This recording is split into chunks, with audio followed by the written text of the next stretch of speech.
Welcome, everyone. This is class number 15 of the July 2023 Ibis Prep MBE crash course. And we have the great pleasure today to be joined by the one and only Matt Beckerman, who scored a 167 on the MBE exam and is really good at civil procedure and evidence and all subjects, but especially some of those tougher subjects that people like me struggle a bit with.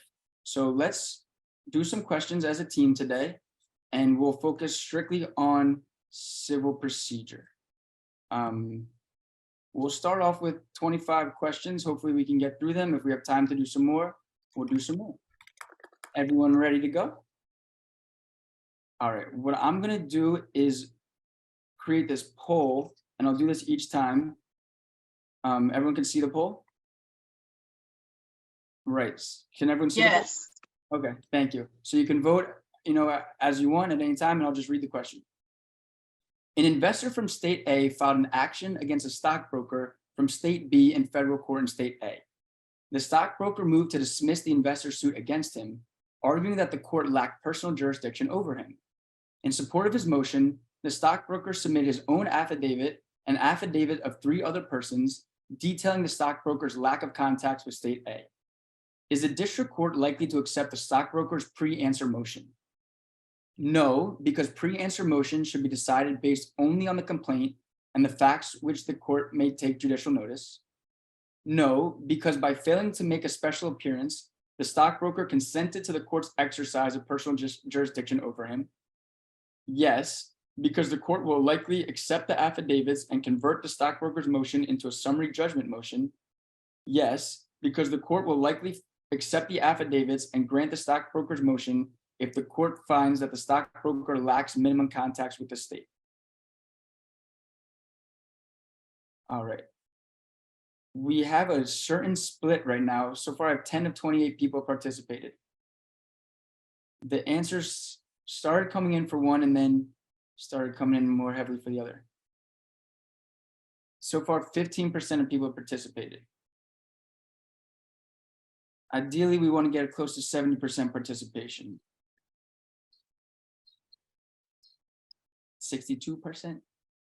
All right, so the choices are, everyone is between A and D. Does anyone want to argue for A? I mean, I will. Good. I picked A because of the inclusion of the affidavits and because the time for summary judgment hasn't happened yet. And both C and D have summary judgment included in the answer. And I don't think you can move for summary judgment until the pleadings are closed. Okay. And the other answer that more people had was D. Does anyone want to argue for D?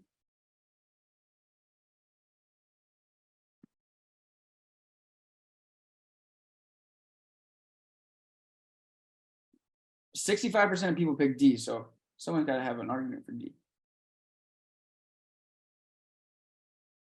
I don't have an argument. It just looks better because I know you do need an affidavit to prove something. I don't know. I just feel like it's D. I don't have a reason. All right. Anyone else have a reason for D or a reason for A? I think it's D because if you don't, that's one of the 12B. So if you don't argue, you don't have PJ, you lose it, right? Or something like that. I get what you're saying with, 12B, 2, 3, 4, and 5 need to be brought on the initial response or they're waived. So there's definitely, that's a true statement, but we're here between A and D. Anyone else have any other thoughts? Matt, do you have any thoughts? Yeah, I picked D. I don't think affidavits are really like my expertise or like even what Civ Pro really tests on, but my understanding is that you can use affidavits for pre-answer, or not, just for desperate motions in general. I don't think there's like a restriction on them. Okay. I don't think they convert it into a summary judgment motion. Okay. Anyone else between D and A? I think D, I kind of just chose D because it said the minimum contacts thing. So like personal jurisdiction was kind of the best one. So there's a perfect split right now between 8 out of 24 have A, 16 out of 24 have D. Again, we're only human, we could get this wrong. I tend to agree with Matt that I think that they would grant the motion if they find that they lack minimum context, because like Grace said, it was brought on the first initial response or the first time. It wasn't too late, it wasn't waived. And if these things are true, then we would accept it. Now, I do consider what I believe Amy said, right? That we shouldn't include affidavits in. Does anyone strongly agree with that sentiment by Amy?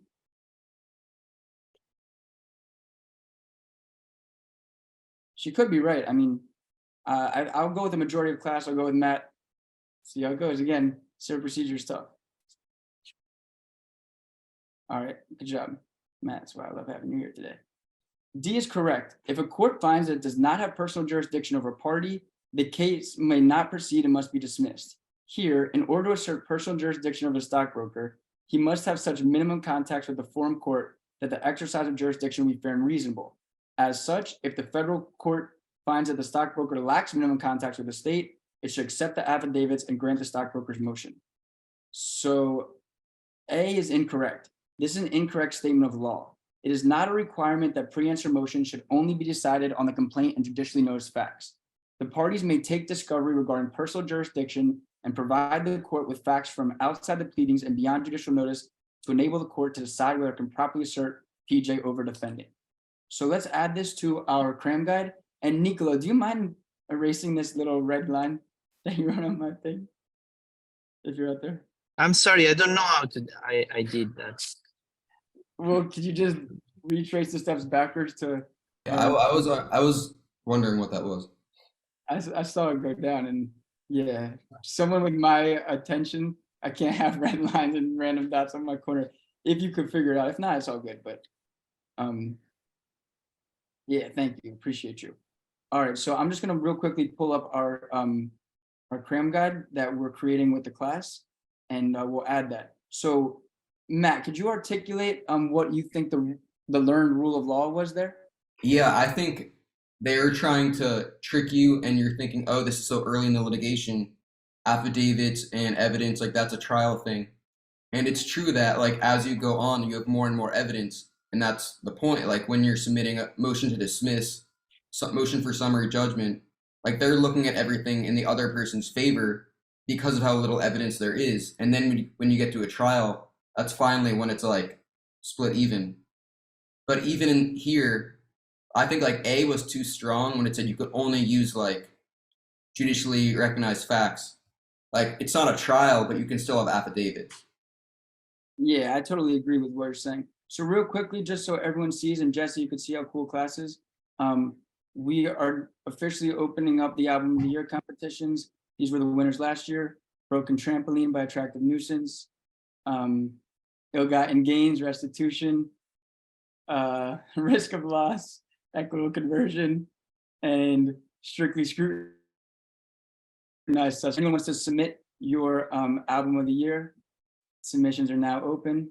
And there we go. Jesse will be on the team of who gets to win this year. So if we go to our materials, we can see we're week 5, cruising right along.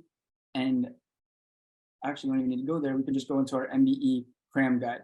So Matt, this is something I've been making with the class. Every one of these sessions, we have created cram guide. And it's long and fun. And we'll add to it today, Civ Pro. Just so everyone knows, it's Father's Day. EJ, we're celebrating with you today. EJ and only EJ, 6/18/23. And the first rule is, what would you restate that, Matt? What we learned from this? That you can provide affidavits early on in the litigation process. Affidavits may be provided, and when you say early on, you mean with the like with pre-answer motions, summary judgment motions, motions on the pleadings. right process, including pre-answer motions. All right. Instead of being an affidavit on I didn't kill that person, it would be an affidavit on you don't have personal jurisdiction over me. Exactly. All right, everyone, thank you for the patience. We'll move swiftly from here, but I want to just make sure we're all set and ready to go. So let's keep it moving. People already voted on the next question. I have 2 people voted D. If this answer is D, then 2 people should go on to go play the lottery. All right. What would be the worker's best response to a motion for summary judgment? A construction worker sued an insulation manufacturer in federal court, claiming that he had developed a chronic health condition as a result of 20 years of exposure to the manufacturer's insulation as work sites. The manufacturer answered, denying all liability and stating that it had never supplied its insulation to the worker's employer. The worker's attorney deposed the manufacturer's president, and the manufacturer's attorney deposed the worker. Immediately thereafter, the manufacturer moved for summary judgment on the ground that the worker had no evidence showing that the insulation had ever been used by the worker's employer. What would be the worker's best response to the motion for summary judgment? Argue that more time is needed for additional discovery to show the manufacturer's liability and attach a declaration describing the desired discovery. Argue that the motion should be denied because a central issue in the case will be the manufacturer's credibility on the question of its distribution of the insulation, and only a jury can decide questions of credibility. Argue that the motion should be denied because the manufacturer failed to attach any evidence to its motion to show that the insulation was not used by the worker's employer.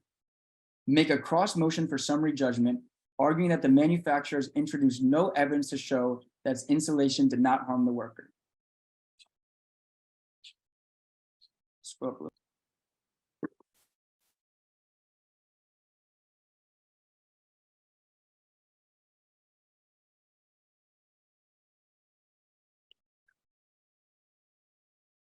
We're at 40% participation, 43% participation.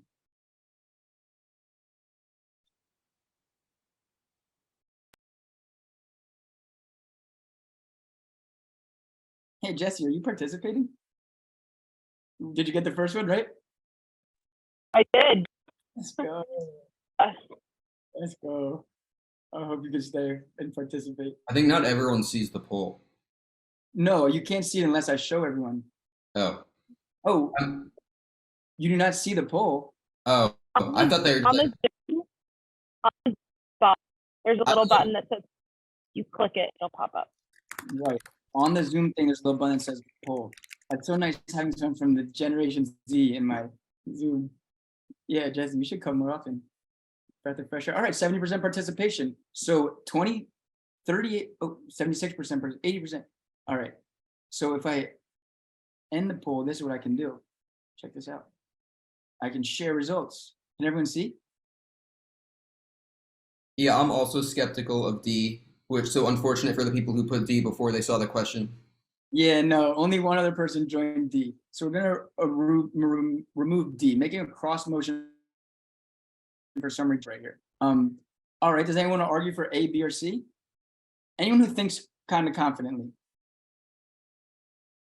I mean, I can wait. I'll wait. No, let's do it, Matt. I'll give you good confidence. Okay, so I mean, I'll first argue why B and C are wrong. So C is wrong for the same reason that D is wrong. That, like, you're the one moving to sue.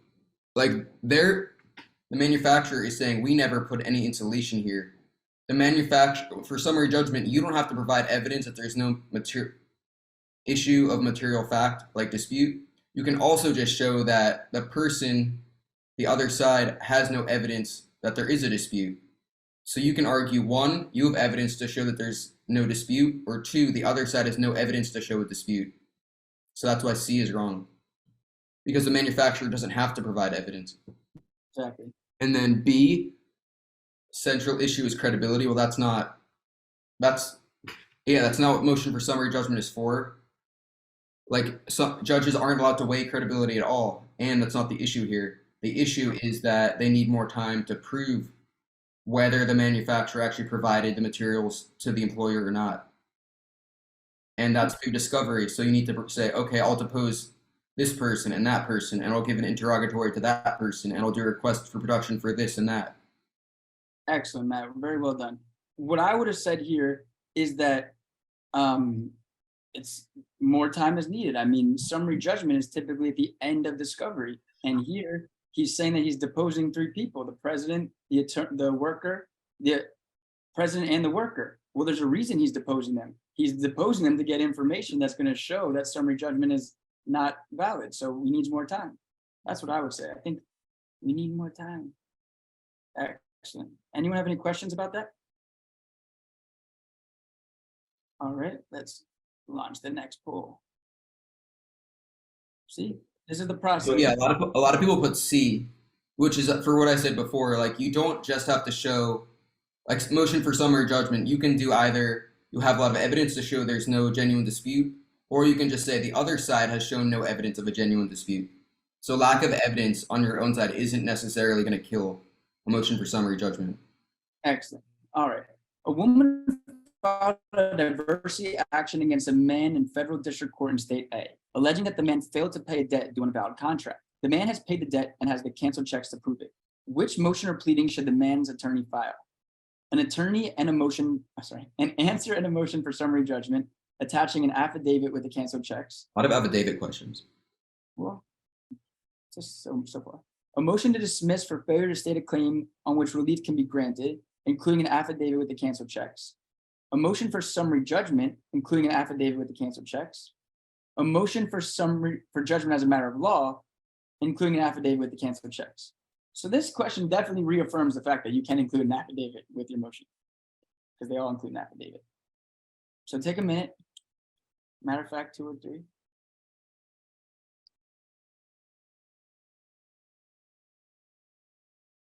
Everyone can see the poll?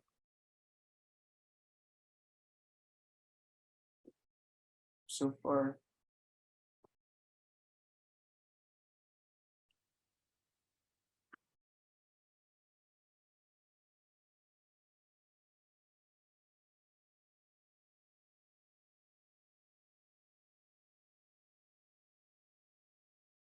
Okay, we have 60-70%. Oh, I think I lost the poll.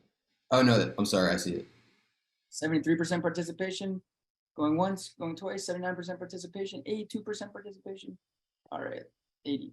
Someone participated and unparticipated, is that possible? Oh, maybe somebody they took away their answer.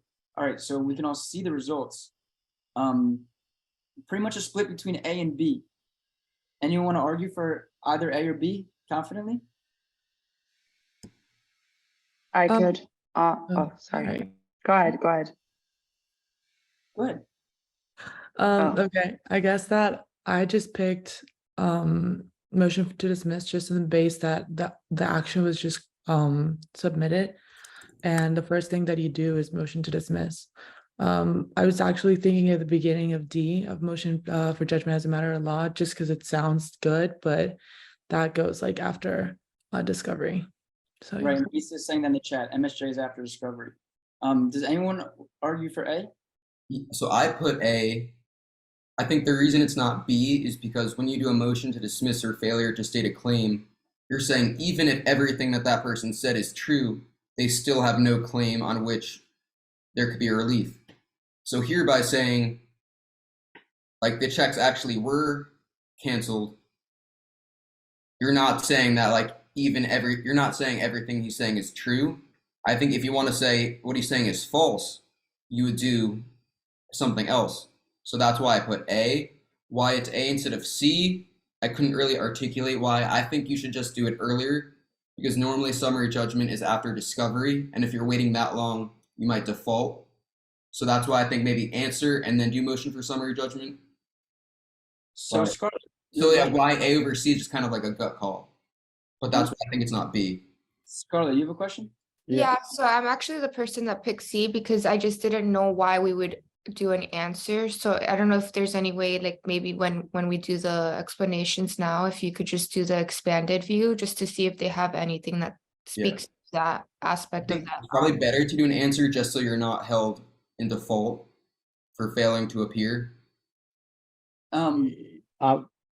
Andrews, I pick up C, but I guess it's I was looking the rule is what Matt says, so we have to answer, and after we can send the motion for summary judgment. I guess A will be the right one, but first I select C, and I know it's wrong, I guess. Right. I still think it's B. Because he's like suing for a failure to pay a debt, and then the man is literally proving that he paid the debt, so there's no claim.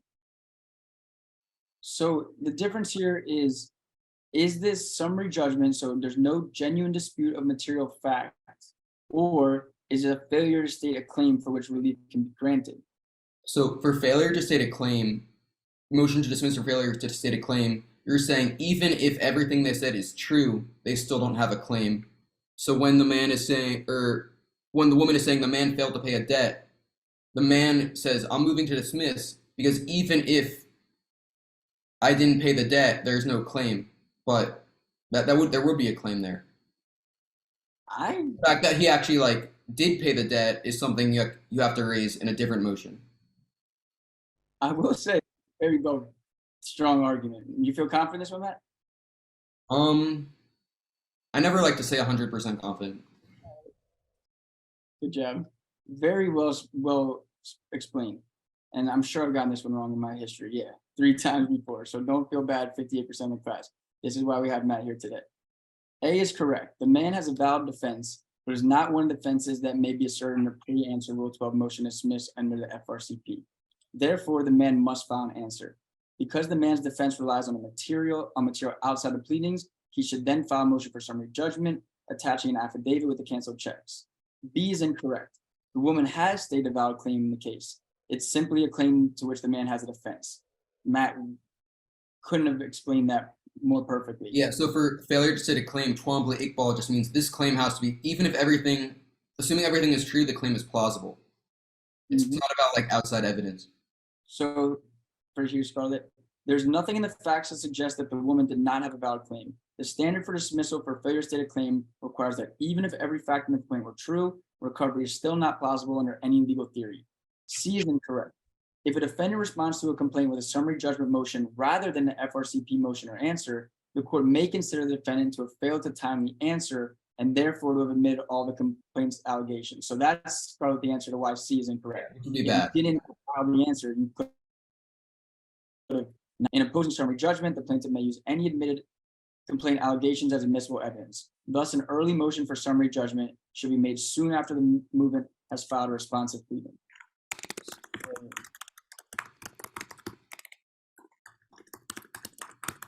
I can just tell you type super fast, Matt. I can hear that. Oh yeah. Yeah, ChatGPT, the human ChatGPT. So, you normally don't have filed summary judgment until after discovery, but you can, right? It's just when you have the evidence. So let's take a rule of law from this statement, and the key differentiator, because I obviously struggled with this question before, is that the difference between a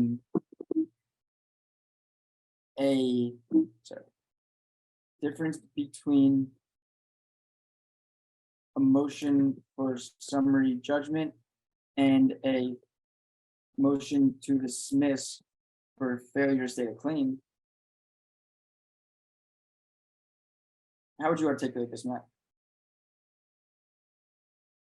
I think you're on mute. I was trying to answer Barbara's question in the chat, which would be what were the facts have stated for B to be correct? I mean, it's kind of hard to change the facts when it's just like he owed me money he didn't pay. The one thing I can think of, which is like always like a go-to, if it was for something illegal, like, oh, he didn't pay me money for the illegal drugs that I gave him, like then the court would never enforce that. Or if it was like for something like my child or something against public policy. Right. So the difference between a motion for summary judgment and a motion to dismiss for failure to state a claim is. So yeah, motion to dismiss for failure to state a claim is that the claim isn't plausible, even assuming all the facts are true. Assuming all the facts were true. Yeah. So motion for summary judgment, you can introduce affidavits and evidence, but you look at that in the light most favorable to the non-moving party, and you decide, is there a genuine dispute of material fact?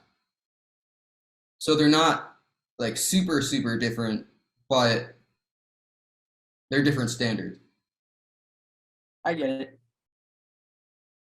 And you know, everyone, Civ Pro is super tough. You've seen I've gotten that question wrong 3 times in my life before we got it right today. That's the process. Look, I even got it back 2 days in a row. Right? It's a tough question, but it's because it's a very important distinction. Right? 45% of people get this one right. The distinction is that motion for summary judgment means that we're disputing this and saying there's no genuine dispute of material fact, whereas motion to state a claim isn't set the money.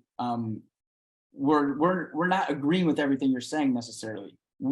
If we agree with everything you're saying, then there's still no motion for failure to state a claim. Like everything you're saying is true, but there's no case here. Like it'd be like I'm accusing Matt of tutoring at 11 a.m. and Matt saying, okay, you're right, I tutored at 11 a.m. But that's not an actionable claim. That would be, you know, to dismiss for failure to state a claim. Where summary judgment would be like, I'm going to bring in these facts to show that, you know, Matt was actually doing things that he wasn't allowed to do. And with all those facts, it's just apparent that there's no genuine dispute. Yeah, so Isadora makes a good point. Right. So, like you have the 7 pre-answer motions, and everything else you have to either file like with or after an answer. You should file and then being like the 12B 1 through 7. A motion for summary judgment. Yeah, or anything that's not 12B.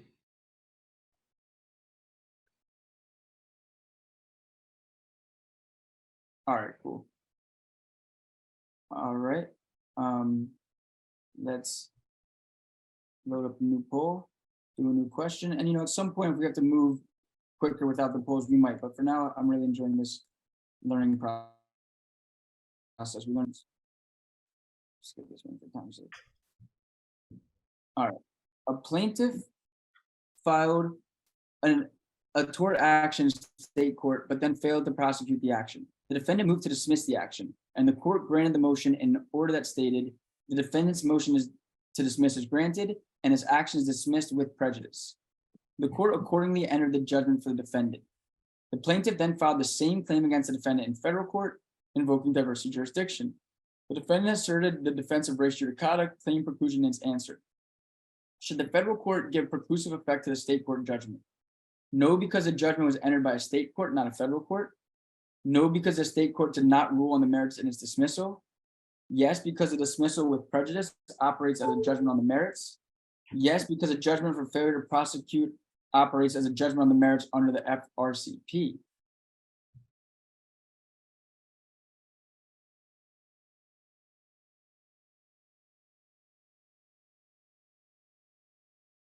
Okay, 34% participation.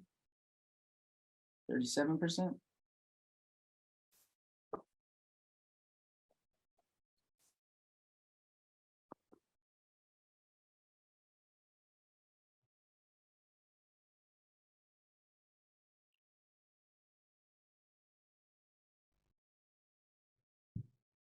All right, any other thoughts?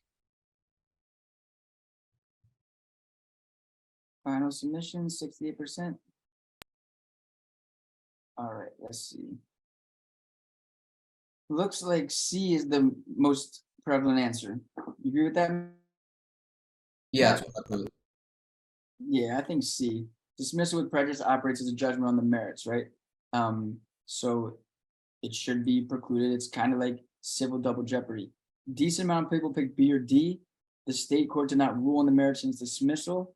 Well, they literally said it's with prejudice, so that kind of one person picked A. The judgment was entered by a state court, not a federal court. Still, claim preclusion can go up and down. Yeah. And then because a judgment for federal failure to prosecute operates as a judgment on the merits. Not necessarily, right? Yeah, I don't think that's true. D, or like, I don't even know if it talks about it. Excellent. Right, so like I said, claim preclusion can go up and down. The state court operates as a final judgment on the merits under FRCP. and claim preclusion consequently bars the claim from being brought again. So, I think the poll like matched up with the adaptive bar result.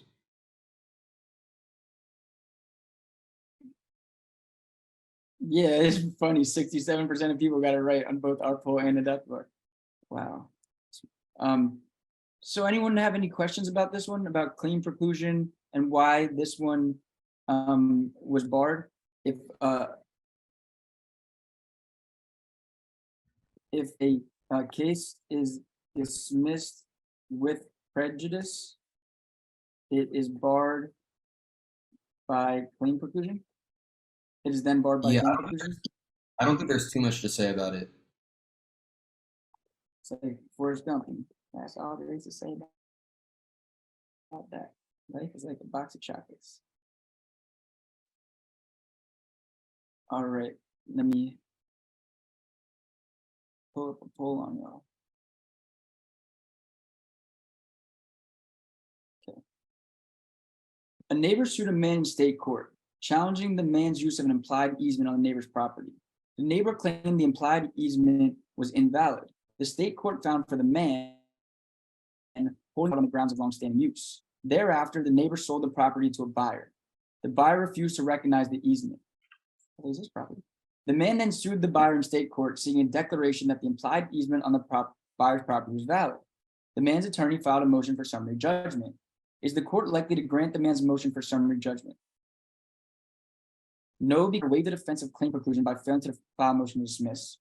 No, because the buyer was not a party in the prior lawsuit. Yes, because the man should prevail on the ground of issue preclusion. Yes, because the man should prevail on the ground of claim preclusion. Ugh, my least favorite subject, issuing claim preclusion.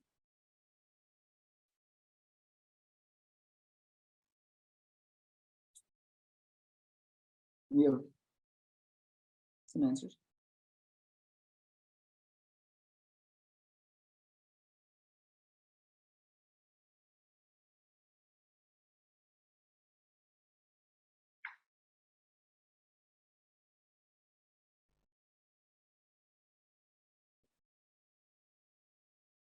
Let's see. All right, we got good participation. Any final answers?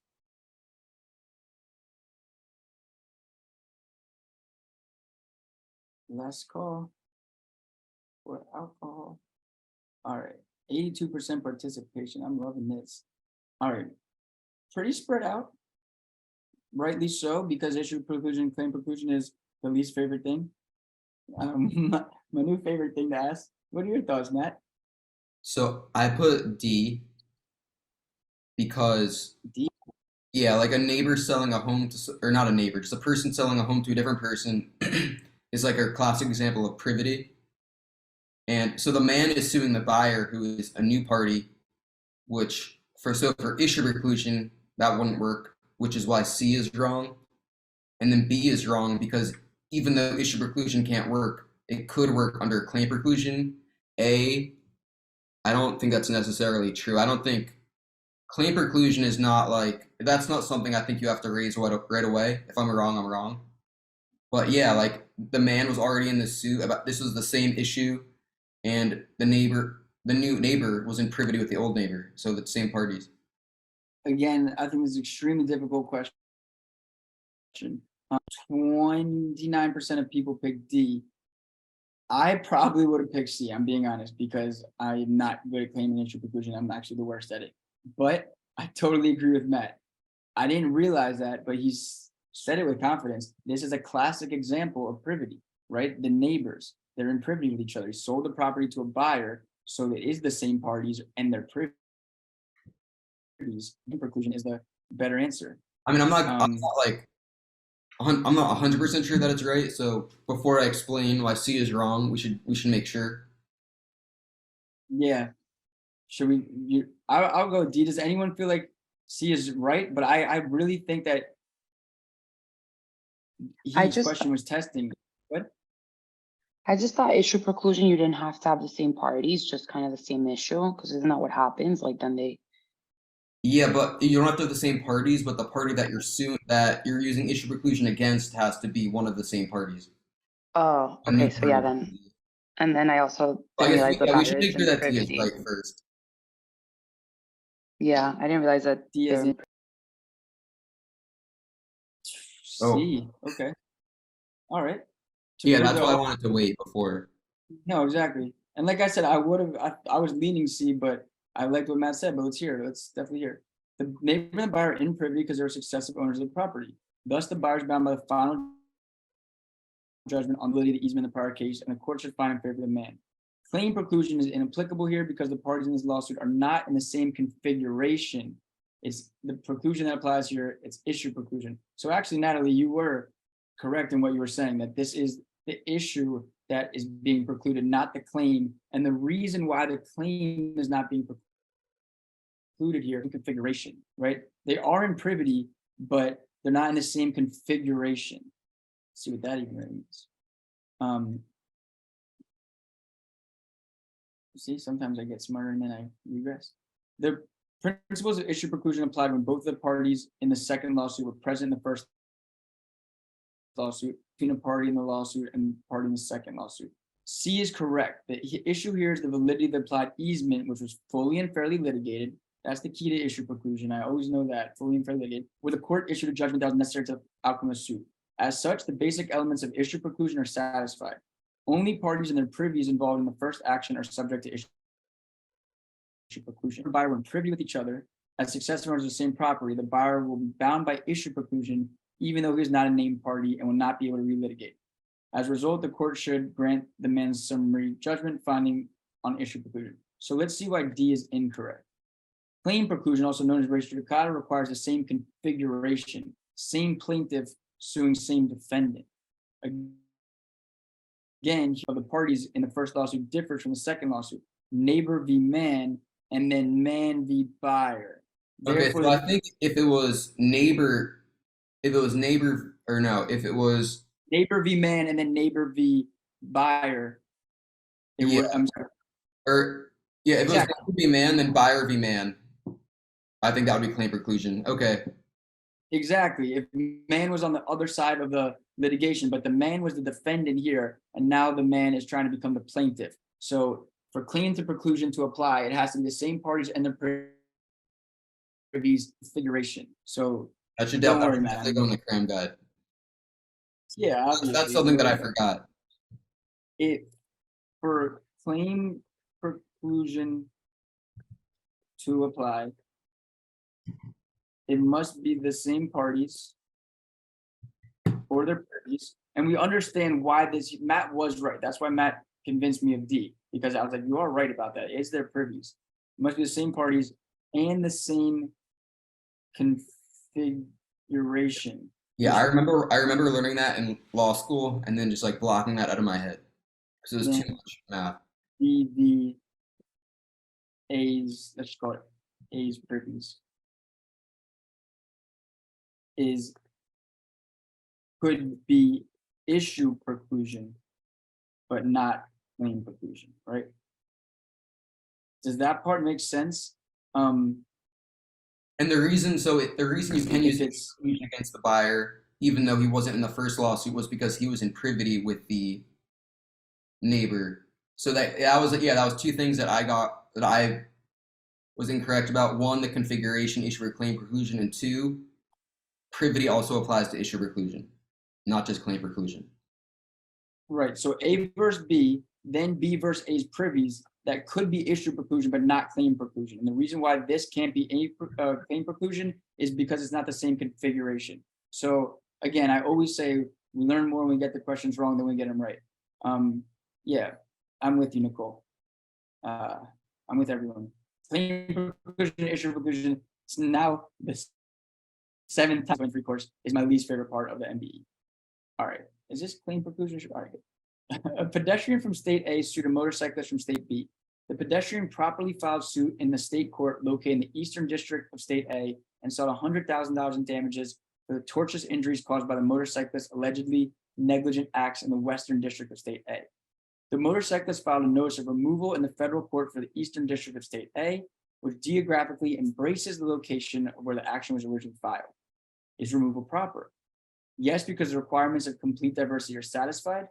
Yes, because the lawsuit was filed in a state court in the Eastern District of State. The motorcyclist is a citizen of State B. And no, because the accident occurred in the Western District of State A. Let's see what we got.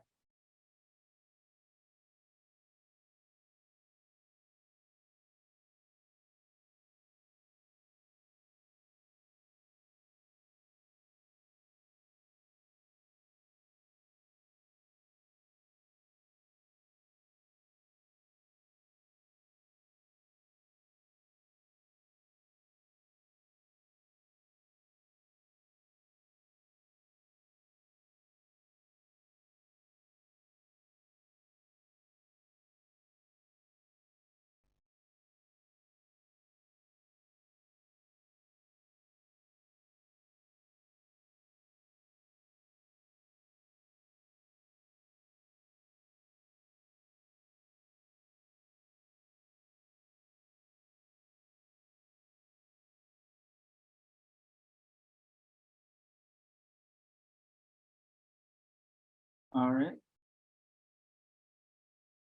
Heavy split here. Like, it's totally different than torts and contracts where people are totally on the same side. It's 72% participation. I really appreciate all the participation from class. This makes it makes everyone relax and realize that, come on, no one knows civil procedure like the back of their hand if the entire class is split 30-30-30 between 3 answers. Does anyone feel confident in their answer here?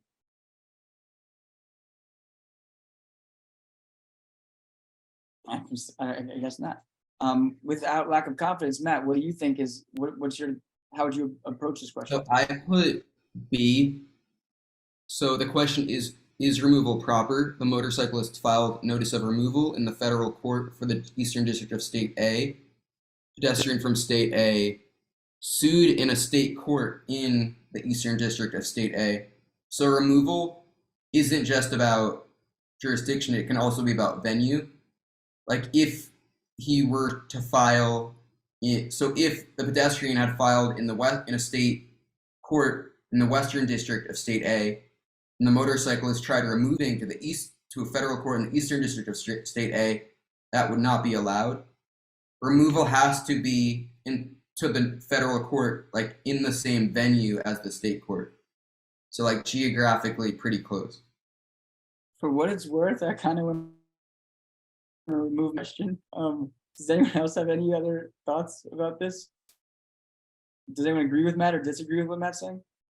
I just want to ask, to be clear, venue and removal is the same thing? Or is one thing within the other? Removal refers to going from state court to federal court. Ah, okay, yeah. I knew it was a transfer, but I always associate venue with district courts, and I was confused. Yeah, Okay. so removal is something that you file in federal court, and the federal court decides, okay, was this case that was brought in state court, could that have been brought in federal court, except for in a diversity case when you have a foreign state defendant. But removal also has to be venue appropriate. So it can only be in a federal court that's in like the same geographic area that the state court was in. Like you can't file in a state court in El Paso and then try to remove to a federal court in Dallas or some other town in Texas that's very far away. Can I ask on behalf of the class, the majority of the class who picked A, why would A be incorrect? I think like it's what that LSAT thing, like necessary and sufficient. Like requirement of complete diversity is important, but it's not enough. Okay. Unless A is right. I was wrong last time. Fair. I would honestly pick you over the class majority 9 times out of 10. Does anyone think B is the answer, A is the answer? Or D is the answer? Well, yeah, no one picked C. I think it's B. As a basketball? Yeah. All right, well, Matt thinks it's B and you think it's B, so let's see if it's B. Like I said, I removed myself from this question. I have some learning to do. All right, excellent job, Matt. My man. B is correct. You like that? I removed myself from the question. B, because the suit was originally filed at the state court that geographically sits in the Eastern District Court A, State A, the federal court in the Eastern District is proper venue for removal. I get that. Why is A incorrect? And you're talking about the LSAT, which I also teach for, so that should have resonated better with me. Although it is correct that the complete diversity supports subject matter jurisdiction in this case, this is not the correct basis for removal. Removal is probable because the federal court in Eastern District of State A is the appropriate venue, not because diversity jurisdiction exists. See the extended here. Removal, right, for this, the issue in this question is the proper venue for removal. To properly hear an action, a federal court must have PJ, SMJ, and venue. Because the suit was originally filed in the state court located in Eastern District of State A, the motorcyclist removal to Eastern District is proper. Right, because it's in the same district, you can move. If you're going to remove up, you have to remove in the same district, basically. A is incorrect. It states the correct conclusion with the incorrect legal reasoning. Although diversity among the parties supports a finding of subject matter jurisdiction in this case, the statement does not support a finding of proper removal. The call requires a determination of whether a motorcyclist selected the appropriate venue for removal as explained above. Okay. D is incorrect. Although it generally allows for venue to be proper in the federal court where the events occurred, the rule is not dispositive here, where the issue is a proper venue in a removal action. The original case was filed in state court, not federal court, so 1391 does not apply. All right. I don't know if I got smarter or dumber by reading that. I'm just kidding, but yeah. So if we go back to the question, I think we can probably like figure out why they weren't going for A. Thank you, because I just had a student text and he'd kill me. LOL. I won't call out who their student was. But yeah. I'm sure that's how most people are feeling. Yeah, I removed myself from the question. So here's the question, Matt. Can you explain to us why it's B and not A? Yeah. Okay, so pedestrian from state A sued motorcyclist.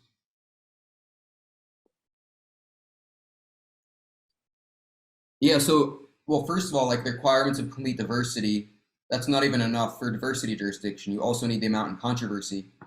So for A, you're just saying, like for removal, you need proper subject matter jurisdiction, proper venue, personal jurisdiction.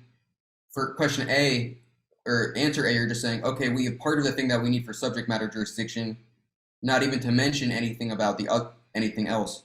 So I think A is like, obviously like the law is correct. It's just like weak-ish as an answer. I get it. A is correct for why you can remove, but it's not correct for why you can remove to the Federal District Court of the Eastern District, right? And that's what, separates like B and D, not separates them, but it's focusing on which district can you remove to. That's why venue is important here. It's not just asking, can you remove? It's specifically asking, can you remove to this geographic location? And in order to answer that question, you need to say B.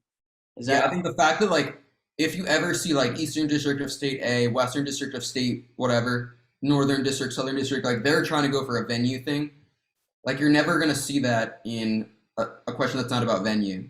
So the question, if they're asking about districts, if it is proper to remove to a specific district, the question is asking you most likely to analyze venue.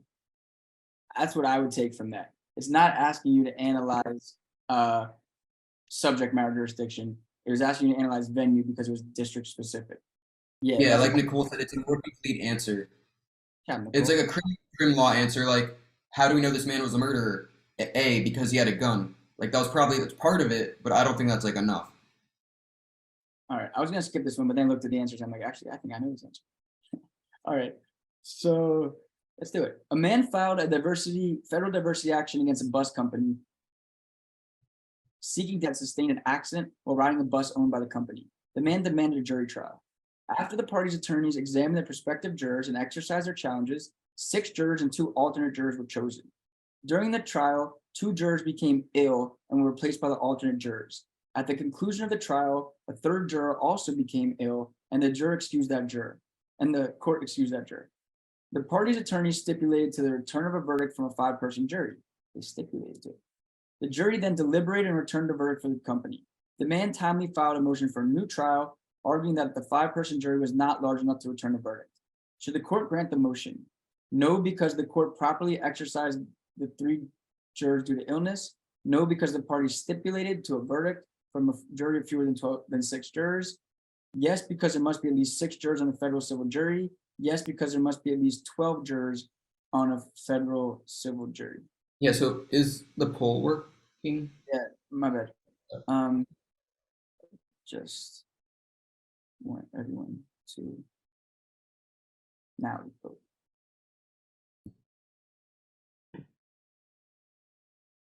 Wow, everyone's voting the same letter. Oh, never mind. So can they stipulate to this? The people in the class to this. I believe so too, right? You believe in us, Matt? I do. I think the court, I don't think it's up to the court, it's up to the parties to allow it. And like you have to have at least 6 to start. You can't have over 12, so D is just wrong. Like it's 12 angry men, it's not, you can't have more than that. Yeah, right. You can't have 12 angry men and they're even angrier wives. You can have 12, you just can't have 13. So stipulation, no breathing.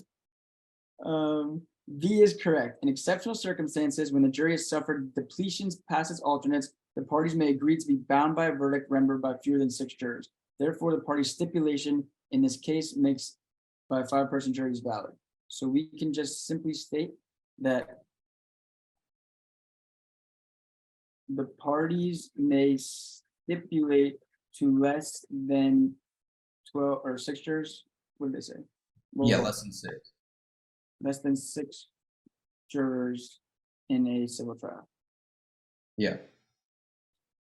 So yeah, so you have to start with at least 6 and not more than 12 in the petite jury. In the grand jury, which is like for criminal indictments, it can probably be like a ton of people. I don't actually. Civil. You call it a petite jury? Pettit, yeah. I don't know. I wasn't calling out your pronunciation. I just. Oh no. Petite, I think is the way you pronounce it. I just said. Yeah. Trust me, I'm the last person who's going to call you out on pronunciation. I said "voix dire" for 5 years before I knew how to say it yesterday. Yeah, I mean, you have French and you have Latin. It's a lot. Yeah. "Voix dire." All right. Let's do this. Look, everyone, we did a great job on that question. Let's try this question. A patient sued a doctor, each a private party, in action properly brought in the Federal District Court of State A. Neither the patient nor the doctor filed a jury demand. Neither the patient nor the doctor served the opposing party with a jury demand within 14 days after the last pleading was served. 1 month after the pleadings were served, the doctor's attorney became ill and the doctor retained new counsel. The doctor's new attorney believed that the doctor would be a sympathetic figure in the eyes of the jury and filed a motion with the court requesting a jury trial. The patient opposed this motion. Is the court likely to grant the doctor's motion for a jury trial? Yes, because the court may order a jury trial upon a motion by a party on any issue for which a jury might have been demanded, even after the period for requesting a jury has passed. Yes, because a party has an absolute right to a jury trial, regardless of when the jury demand is made. No, because the time limit for requesting a jury trial set out in the Federal Rules of Civil Procedure bars the court from ordering a jury trial. And no, because an untimely request for a jury trial may be granted only if all the parties consent to a jury trial.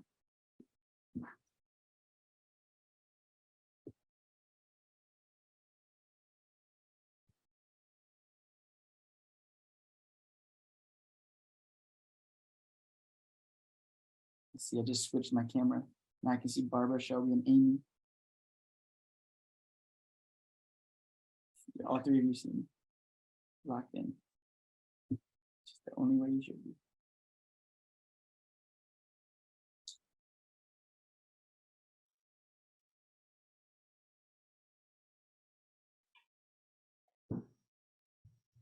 All right, we got 62% versus 65%. This is a very split one. Super split. 65% participation. Any last votes? All right, 68% participation. All right. We have a hung jury. Ooh. I think that's every law school's intramural flag football team in history. All right. So yeah, super hung. A, C, and D. Stop laughing, Barbara. You're making me laugh. I was just saying it was a super hung jury. So A, C, and D are all 30, 30, 30. What Matt, you want to be the deciding vote, or does anyone? I put A. I wasn't completely sure. I mean, I know it's not B, because if you had an absolute right to a jury, then there'd be no point in having a time limit on the jury demands. And C is also wrong, because you do have a right to a jury. It just might not be absolute, but like they're not going to restrict it that much. So I was between A and D. I just couldn't remember, is this something that like the parties have to agree to, or the court? And I would say, like, unlike having like a small jury pool, like the right to a jury is probably, I went with A, just because they probably wouldn't want to put it on the other party to have to agree. Yeah, logically speaking, I kind of lean A over D too, but then I could also argue, like, for one thing, I know you're not allowed to extend the time limit for a motion. Like, you have 14 days for, this motion. The parties can't agree to extend that. But Yeah. this is about a jury trial, which seems to be kind of a fundamental right. Like, jury trial, that's something we really want people to have. And I kind of agree with you. Logically speaking, why would the other party need to consent to it if it's something that I should be given as a right? That's where I would lean A, but I'm totally with you. I could see red. Yeah, so I wasn't completely sure. I don't Anyone? think you should get rid of C, Okay. because why would they give you a time limit for filing the motion for a demand for a jury trial unless there was some sort of like loss of the demand after the time limit expired? I I agree. think like you have like an unlimited right before the time, and then afterwards the court may allow it, is my thinking. Yeah, but it's also a civil case too. So I Yeah. think like absolute right Yeah. is too strong. Well, that's in the seventh. Yeah, it's in the 7th Amendment. The right to a trial by jury. I believe Right. that in the Does that rule. apply to civil trials too all the time? It only applies to civil, but only for monetary cases. 7th Amendment right to trial by jury is you have a right to a jury in any case involving monetary relief Yeah. or some ridiculous Over $20, which is all of them now. Right. Basically. So that's why the jury trial is a fundamental right in a civil trial if there's legal issues involved, but the time limit is passed. You lose it, you lose it, you don't use it, you lose it kind of thing. That's what C is saying. I kind of am leaning A. Anyone else? I'm with you, Amy. We're not dismissing C. I'm with you. C could very well be the answer. Anyone think C or D? I mean, obviously 30% of people think C and D, but does anyone? I think Go ahead. I think C, but for the same reasons that were already said. It could be C. I don't. And I might have seen a Yeah. question like this. I think it's A because the rule, part 2 of the rule, if you look at it, code of procedure, does say that for on motions, if there's something that's deserved that they could have brought it in, the judge can decide whether or not to grant that jury trial. It's part 2 of the rule. What letter are you leaning? A, it should be A. All right. Well, I guess we'll go down together with A. Anyone want to stop us? Whatever, it is what it is. All right, good job, Matt. I'll give you all the credit in the world. A federal court may, and Omar, I'll give you that. The boys, Saturdays are not Sunday. Oh, it's Father's Day. Yeah, that's why we got it right together, guys. Good job. A federal court may allow parties to request by motion a jury trial on any issue for which a jury may have been demanded. So yeah, that's 7th Amendment. Like so you can't, if you're trying to go for an injunction, you can't get a jury trial. But if you're trying to get damages, you can. I love how you said, yeah, the 7th Amendment. It didn't say 7th Amendment, and I click extended explanation, and literally said the 7th Amendment. You are the extended explanation. All right, so they may allow. So C is incorrect. A court may grant untimely motion for a jury trial. That's the takeaway. A court may grant an untimely motion for a jury trial. They have discretion. So, But to go back to Amy's point before, like the time limit, that's to get it like no matter what, even if the court thinks like it's idiotic, they have to grant it. But afterwards, if the court thinks it might be worthwhile or necessary, then it has the discretion to grant it when it's untimely. Like when it's timely, it's like unlimited, absolute right. Grant. Well, I don't know if I'd say absolute because you can't for equitable relief, but Right. Yeah. Jury Stronger right. motion, and the other party doesn't have to consent. The other party does not have to consent. That's why we vote between B, and the other party does not have consent. And that's, I mean, Matt, honestly, you don't tutor it else out for us. You should revisit that because you have a really good logical brain. Like even when you don't. Yeah, I just have to I'd have to review some logic games and everything. We'll talk about it, but yeah, that was great logical thinking. Like you don't need the consent, and it could be granted even if it's untimely. And why would Matt recognize this is a constitutional right to a jury trial, right? The Seventh Amendment suits at common law, the right of a trial by jury shall be guaranteed. Suits at common law means anything that's over $20, or there's certain suits like writs of ejectment that were just common law cases before 1776 or something. And remember, the Seventh Amendment only applies to federal trials, never to state trials. Yeah, but a lot of states have their own version, but not all of them. But I don't know if it's not a great idea to always use common sense when looking at these because a lot of them are not common sense. So it's not a foolproof method at all. No, definitely not. 100% not. It usually gets to a point where it's like you need to know 5 different things and then put all 5 of them together and then use logic to get the answer. I just had a meeting with the at Cooley Law School, their administrator of the bar program, and she told me straight up, I teach evidence and I get all the evidence questions wrong basically on the MBE. Like it really is a very tricky test, and that's what we were agreeing upon. It's not just knowing the subjects and the material, it's about doing tons of practice questions and knowing what to look for. So let's keep it moving. I'll load up another poll if I can find it. Oh yeah. Oh, you guys never saw the results. Look how evenly split it was.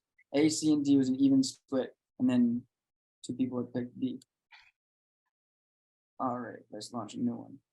So just before the statute of limitations ran on a claim, a pilot from state A sued a radiologist from state C in the federal judicial court in state A, an extremely busy court. The radiologist has never been to state A, and a substantial part of the events giving rise to the claim did not occur in state A, but in state C. The radiologist moved to transfer the case to a federal court in state B because he travels to state B often for work. The pilot has family in state B and consented to the transfer. Should the court grant the motion to transfer to a federal court in state B? Yes, because both parties have expressed their consent to litigating the case in state B. Yes, because the extremely busy docket of the federal court in state A. I'll just say as a matter of course, congestion and busy dockets are like never the answer. No, because state B is not a district in which the action could have properly been brought originally. No, because transfer is permitted only from one proper venue to another.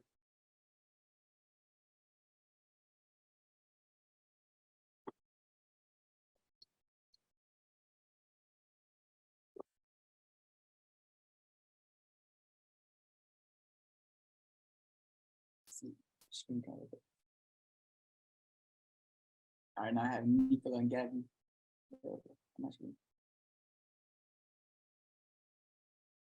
Gabby probably paying little attention but getting a perfect score. Here's an error message.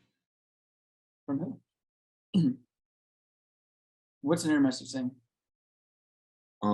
Failure response on the adaptive bar. Oh, yeah. Because in there. All right, we have 75% participation. It seems mostly to be C. This is the act. You have to bring it where it could have originally been brought. Do you agree with the class, Matt? Ooh, yeah. There's a if lot of people are wondering why it's not D, It's because transfer is also permitted from an improper venue to a proper one. Exactly, from an improper to a proper. That's reading I was looking comprehension. at that and I was like, wait, what's the difference between that and C? And then I I realized would, it's but too strong, like a statement of law. All right, so let's go with C. Like, yeah, like you can't just like if an accident happens in Texas, you can't just like, oh, both parties consent to have it in Hawaii. Right, I don't like that. Oh, don't worry. Sorry, you said submit the wrong answer by accident. Don't worry, no one knows what answer you submitted. I don't know what answer anyone submitted. It's all anonymous. The only answers are people who speak, which is Matt. And as you can see, Matt is killing it. All right. A court should deny the motion because state A, the original venue is improper. A court may only transfer from an improper venue to a venue that would have been proper originally. All right. We can easily connotate that. So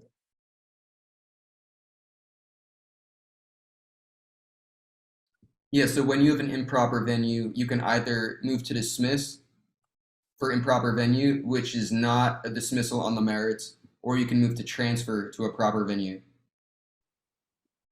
dismiss or move to transfer to a proper venue, but it must be to a venue that the That is proper. that was originally proper. Yeah, that could, yeah. Right. Makes sense. Let's see what's going on in the chat room. My reading comprehension is one of a toddler with these reading Civ Pro comprehensions. Don't worry, everyone. These Civ Pro questions are insanely insane. And you don't have to be amazing to get them all right. Let's try this one. A baseball player, oh, finally, sports. A baseball player sued an agent in federal court in state A for breach of contract. The agent argued that the contract between the player and the agent was severed due to extensive injuries that the player sustained. In accordance with his duty to disclose, the agent stated that he intended to call Dr. Jones as an expert witness to testify about the extensive injuries that the baseball player suffered. During discovery, 6 months before the trial was set to begin, the baseball player asked the court to intervene and compel the agent to disclose whether he intends to call any other expert witnesses with respect to the same issue. Is the court likely to intervene and compel disclosures from the agent? Yes, because the baseball player is entitled to the information and should be allowed to submit an interrogatory to an agent regarding other experts on the witness list. Yes, because the player is entitled to the information and should be allowed to subpoena the agent's attorney for deposition regarding other experts on the witness list. No, because the player will be required to wait until trial to see if the agent calls any other experts witnesses to testify. No, because the player will be required to wait until he receives the agent's supplementary disclosures.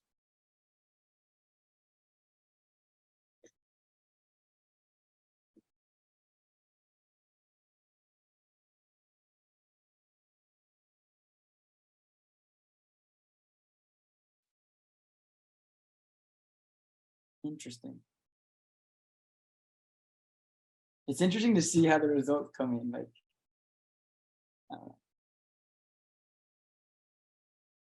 I don't know if I agree with the majority of class here. I could be wrong. Can you scroll down? Yeah.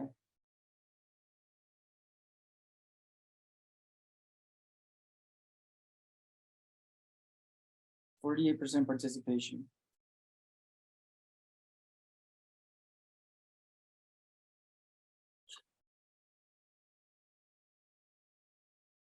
%51 participation.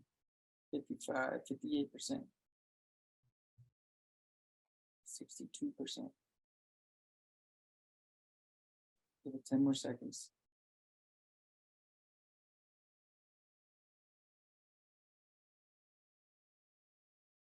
All right. 68% participation. The class is leaning A. 4 people pick D. I might be rocking with, I might also pick D. But I'm not sure. Matt, what's your thought process here?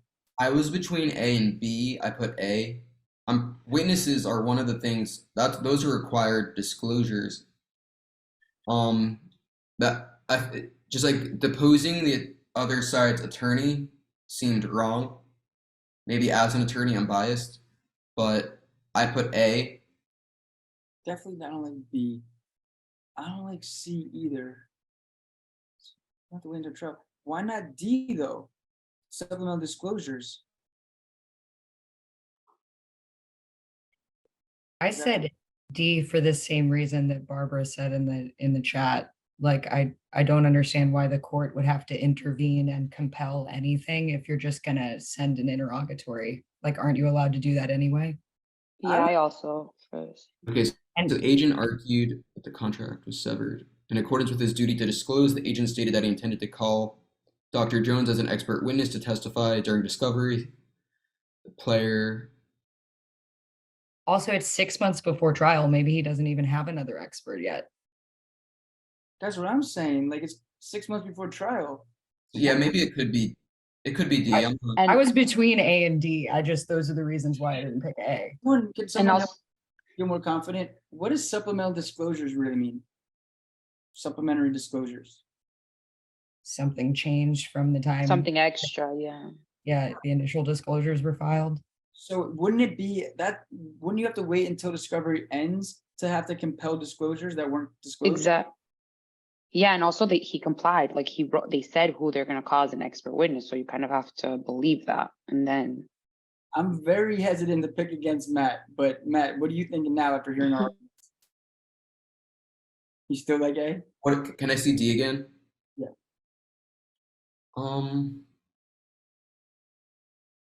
I've also been super wrong this whole time, so. Yeah, I'm not sure. I'm between A and D, obviously. Let me fall on the sword. I think you might need to I think more might need to happen before you compel. Yeah. Yeah. We're doing good stuff. We're doing good stuff here. Thank you. Thank you. And yeah, also 6 months before. Look, 36% of people got this one right. I've obviously done this question before, and I've gotten it wrong before, so don't feel any type of way, but. So No, a bunch I of was- the questions that we've I was done so waiting. far are like directly distinctions between Florida and federal Civ Pro, and that's why I keep getting them wrong. Yeah, well, if you're taking Florida bar exam, that's why I always say it's the hardest exam in the country, because there's so many distinctions. And if you think that this is tough, just wait till we do evidence next week. But let's not focus on the negatives, let's focus on the positives. D is correct. Parties must disclose to other parties the identity of any witnesses that the party may use at trial to present evidence. The duty to disclose carries over into supplementary disclosures that must be made prior to trial. Therefore, because the trial is still months away, allowing for additional discovery, the baseball player will likely have to wait until supplementary disclosures before the court will intervene. So I think Barbara said it best in the chat, and there was an agreement there. Like, you cannot force another party to make disclosures before they have the opportunity to make what do we call them? Supplementary disclosures? Supplemental disclosure. Disclosure. Yeah, I think if the facts were it was 2 weeks before trial, it would have been different, but it's at 6 months Before during discovery. you cannot compel discovery of which what do we call them? Expert witnesses. What we expert witnesses. I think just in general. Yeah, I'm just saying, for instance, if it's 6 months before trial, you cannot compel discovery of which expert witnesses will be called because other party has time to disclose. It's fair enough. All right, what are we saying in the chat? Can I see? True, wow. Hey, true, wow. Awesome. Ugh, yeah, I hate these questions. I say that with every simple procedure question that comes up. No, for real, it's claim preclusion, issue preclusion that I despise the most. I'm strict on that. All right, a lumberjack. A lumberjack, is that still an occupation? Like, what do you do for a living? I'm a lumberjack. A lumberjack properly brought a single count complaint alleging medical malpractice against a doctor in the Federal District Court of State A based on diversity jurisdiction. Where's the poll? Based on diversity jurisdiction. The jury found for the lumberjack and award him 2.5 million in damages. Federal law permits a judge to set aside a jury's verdict and award a new trial if the jury's award is so high that it shocks the conscience. State A's tort reform statute authorized a judge to order a new trial only upon the finding of excessive damages. May the federal district court award a new trial? Yes, because it may find that the jury award shocks the conscience. No, because it may find that the jury award excessive damages. No, because doing so would violate the 7th Amendment. No, because doing so would amount to federal adder.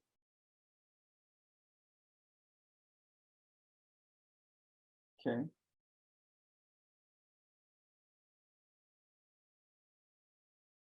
So high. It's diversity jurisdiction.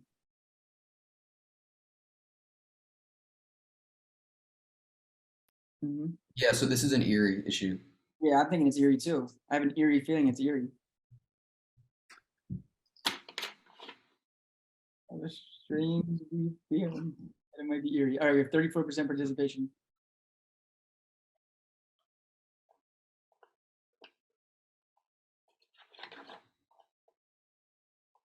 I heard that Lake Erie is like, that town is like the cheapest real estate in the country.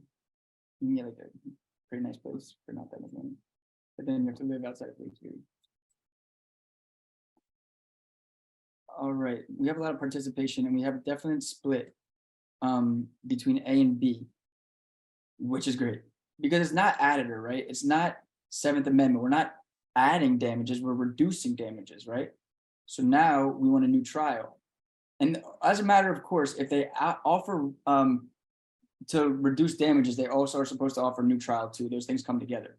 Now, on the Erie doctrine, and Matt, correct me if I'm misspeaking here, because I may be, we're going to apply in a federal case sitting in diversity substantive law when it comes to damages, because this is about damages, right?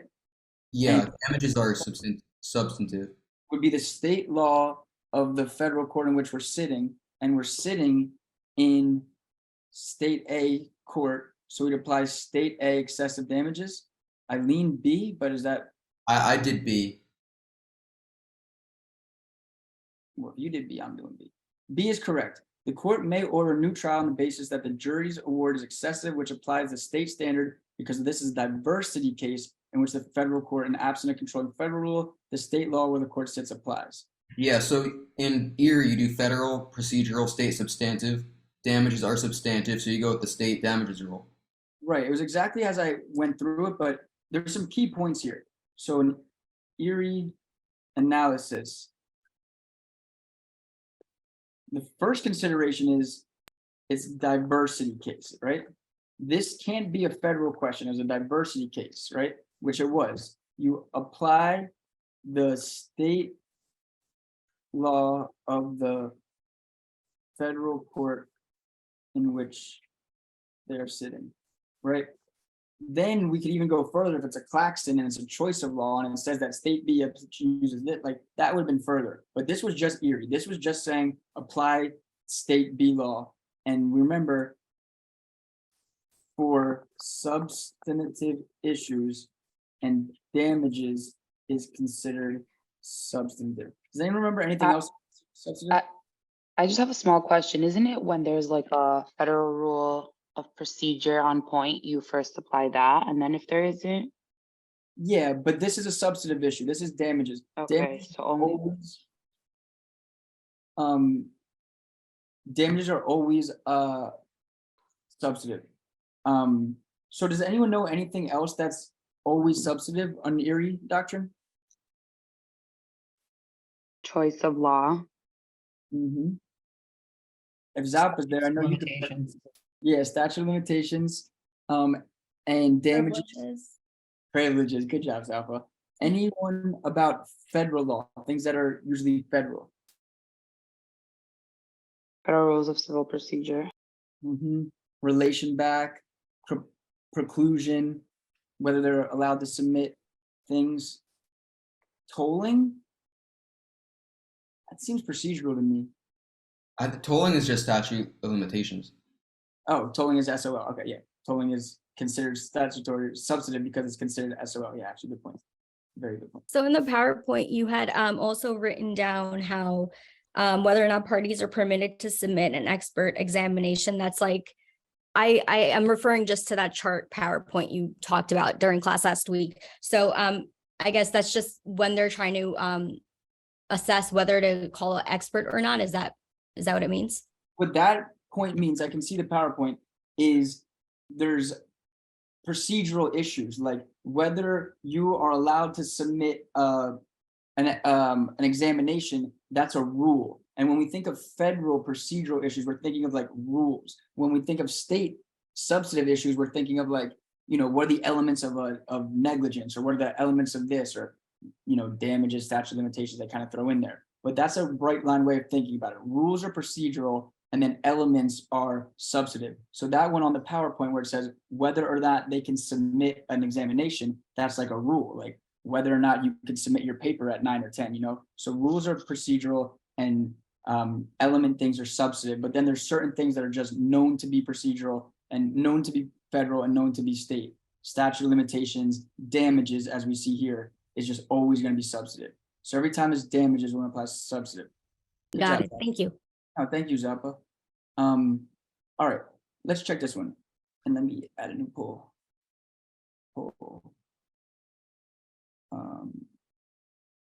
Here we go. A driver filed a diversity action against a mechanic in federal court in state A. The mechanic was served with a complaint and summons by a 23-year-old law student. Sounds like a lot of go. The student is unknown to both the driver and the mechanic and is working during the summer to pay for tuition. What's the mechanic's best response to the driver's complaint? As a matter of course, they'll sometimes give you an answer that says do nothing. That's never the answer. You should always do something.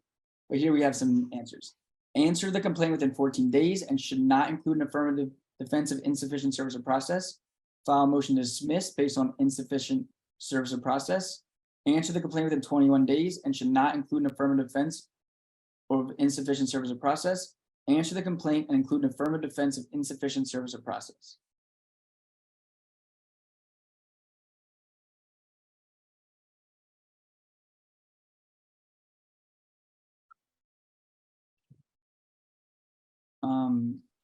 This question annoys me for some reason.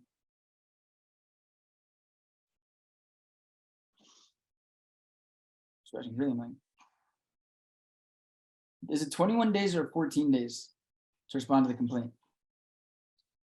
21. Yeah, it's 21. They just don't give enough info of the person serving.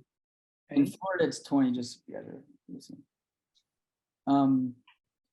Yeah, Florida likes even numbers, but federal rules, they like odd numbers. What do you know about I don't. You don't even want to take our test. All To be right. fair, I don't want to take our test either. So most people pick C. We're going with C here? Yeah, I picked C. Awesome. I mean, at first I was like, well, you know what? Why not include I was like, even though the defenses will fail, why not include them? And then like, wait a minute, that's frivolous. As an attorney, you can't do stuff like that. So let's just say very simple rule of law. 21. Civil cases. Can you do something for me?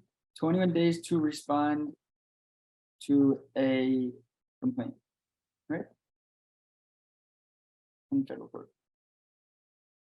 All right. Keep it moving. Criminal cases, when you're representing the defendant, you can make frivolous arguments. That's allowed. Yeah. Of course. Barbara is going to be awesome at Crim Pro when we do it in 2 weeks. That's going to be fun. Having a real live defender. A manufacturer sued a buyer in federal court for failing to make timely payments under the party's sales contract. The case was tried to the court solely on documentary evidence. Immediately after the close of the evidence, the judge announced from the bench, judgment shall be entered for the manufacturer, and judgment was so entered. The buyer has appealed the judgment. What is the buyer's best argument for persuading the appellate court to reverse the judgment? The judgment is clearly erroneous because it was based on documentary evidence. The manufacturer was required to file proposed findings and conclusions before the trial court ruled. The trial court erred because it announced the judgment without giving the parties an opportunity to submit proposed findings and conclusions. The trial court erred by not providing findings and conclusions. This one's right off my cram guide, I think. Unless I Steered you astray.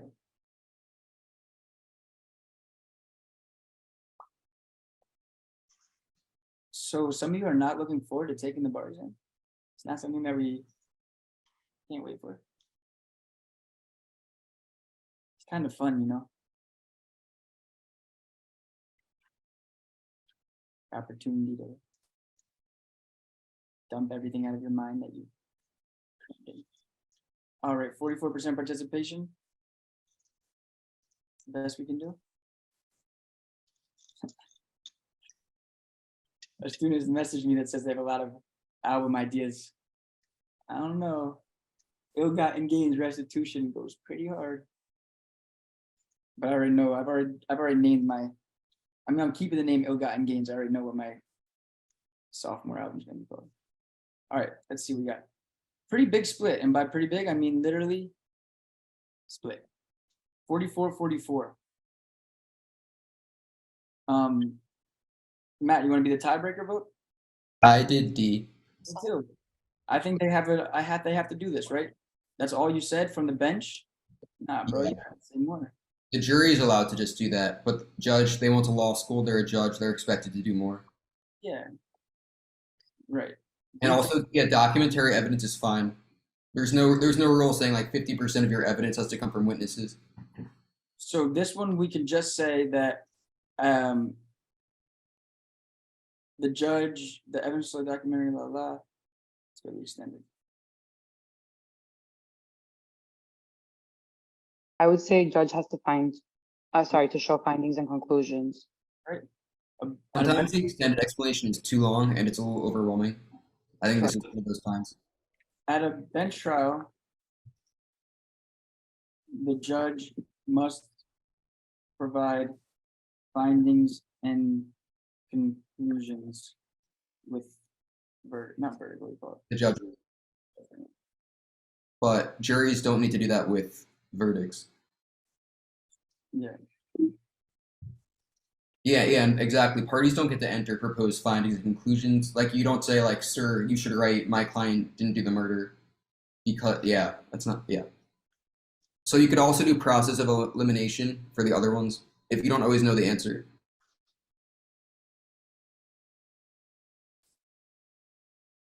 Okay.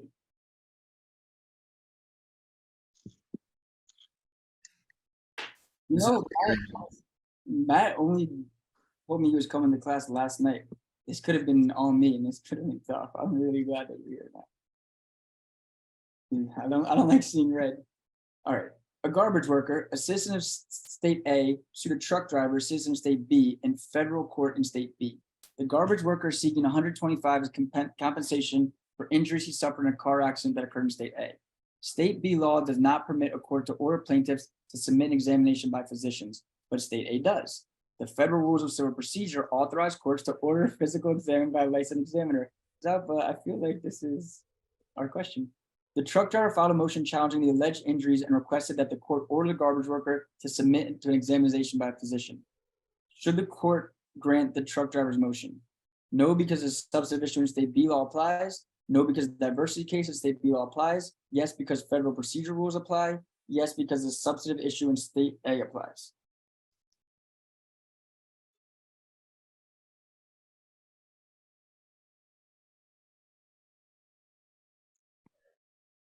Hmm.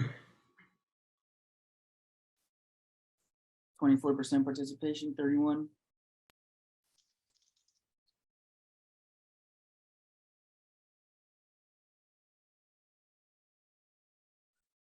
All right, 5% participation. 10 more seconds.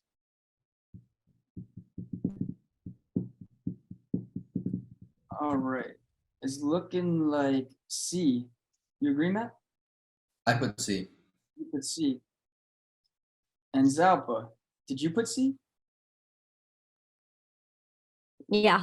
Yeah, literally, that's just what you told us 3 minutes ago. Like, you literally said that exact thing, that it's a federal procedural rule on point, the court to order the examination. Like, literally, that's exactly what Zalpa said, that in this particular scenario, it's procedural because ordering a party to submit a physical or mental evaluation is federal procedural law.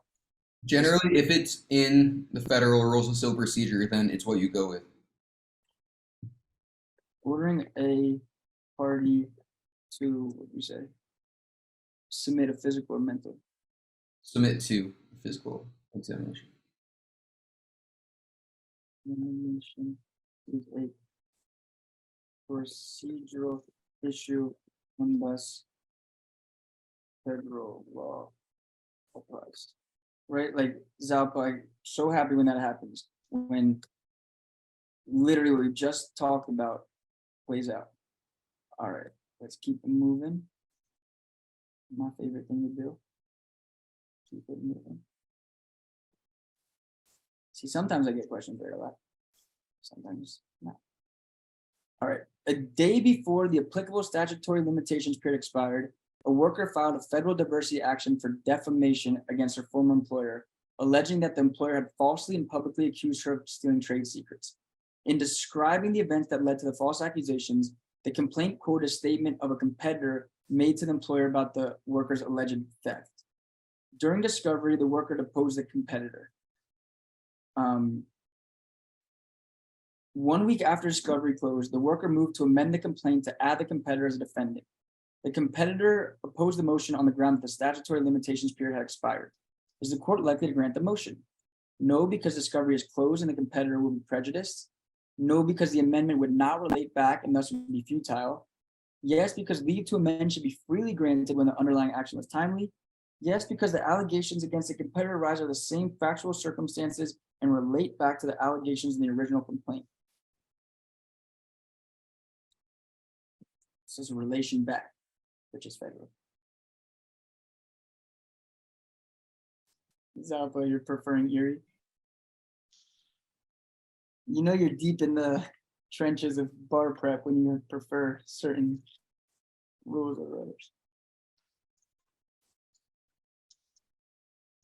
You don't have the poll. Oh, my bad. I'm like, why is no one voting? Sorry.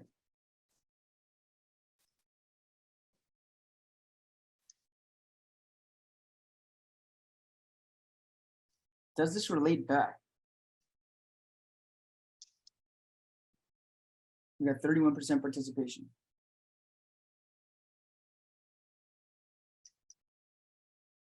44% participation. All right. Do 10 more seconds.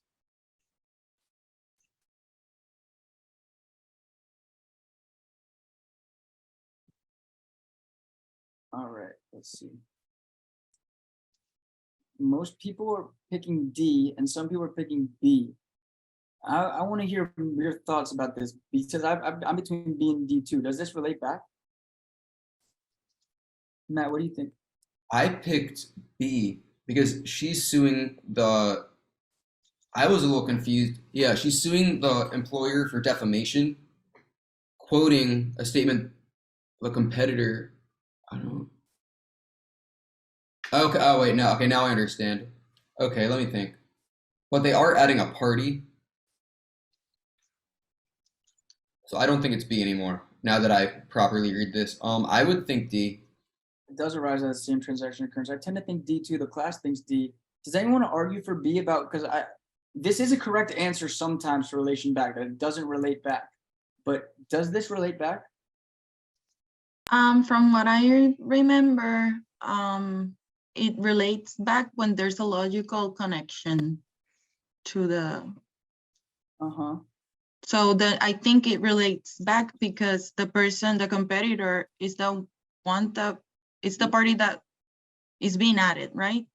I tend to agree with you, Grace. Anyone disagree? Matt, you should have stuck with your guns. See, Sorry. That's my fault. I told everyone that I wasn't confident enough in my answer, but it is what I put in the poll, so that's what counts.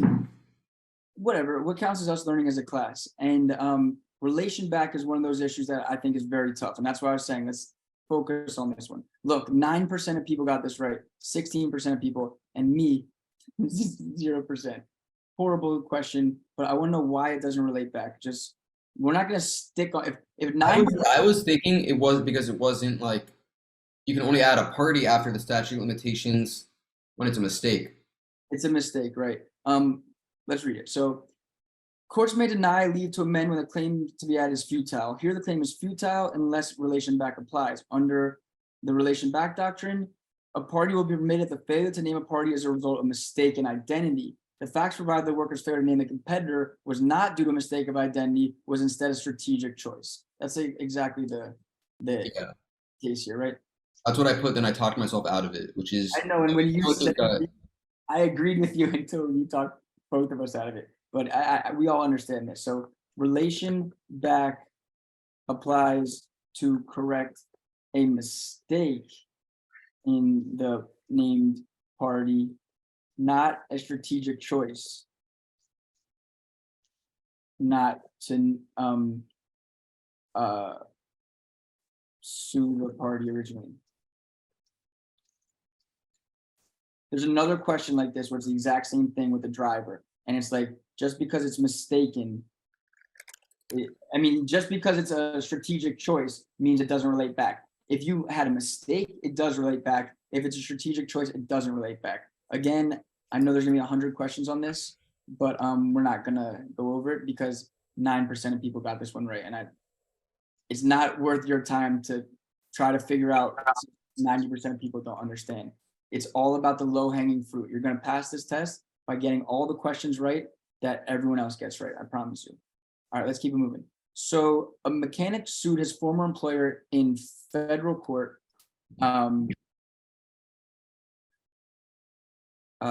claiming that the employer had discharged him because of his age in violation of federal law. A mechanic sued his former employer in federal court, claiming that the employer had discharged him because of his age in violation of federal law. The employer answered, denying the claims and promptly moving for summary judgment. In support of the motion, the employer attached the mechanic's employment evaluations of the past 3 years, which rated his skills and performance as poor and culminated in a recommendation for his discharge. What is the mechanic's best argument to defeat the summary judgment motion? So the mechanic is suing him, saying that he discharged him in violation of federal law, and the employer, attached all these things saying that he was a bad employee. The allegations in the complaint conflict with the mechanic's employment evaluations, raising a genuine dispute as to material facts. The employer cannot rely on his motion on the matters outside the pleadings. The essential facts are unavailable to the mechanic and therefore discovery is required. The motion was filed before the close of discovery.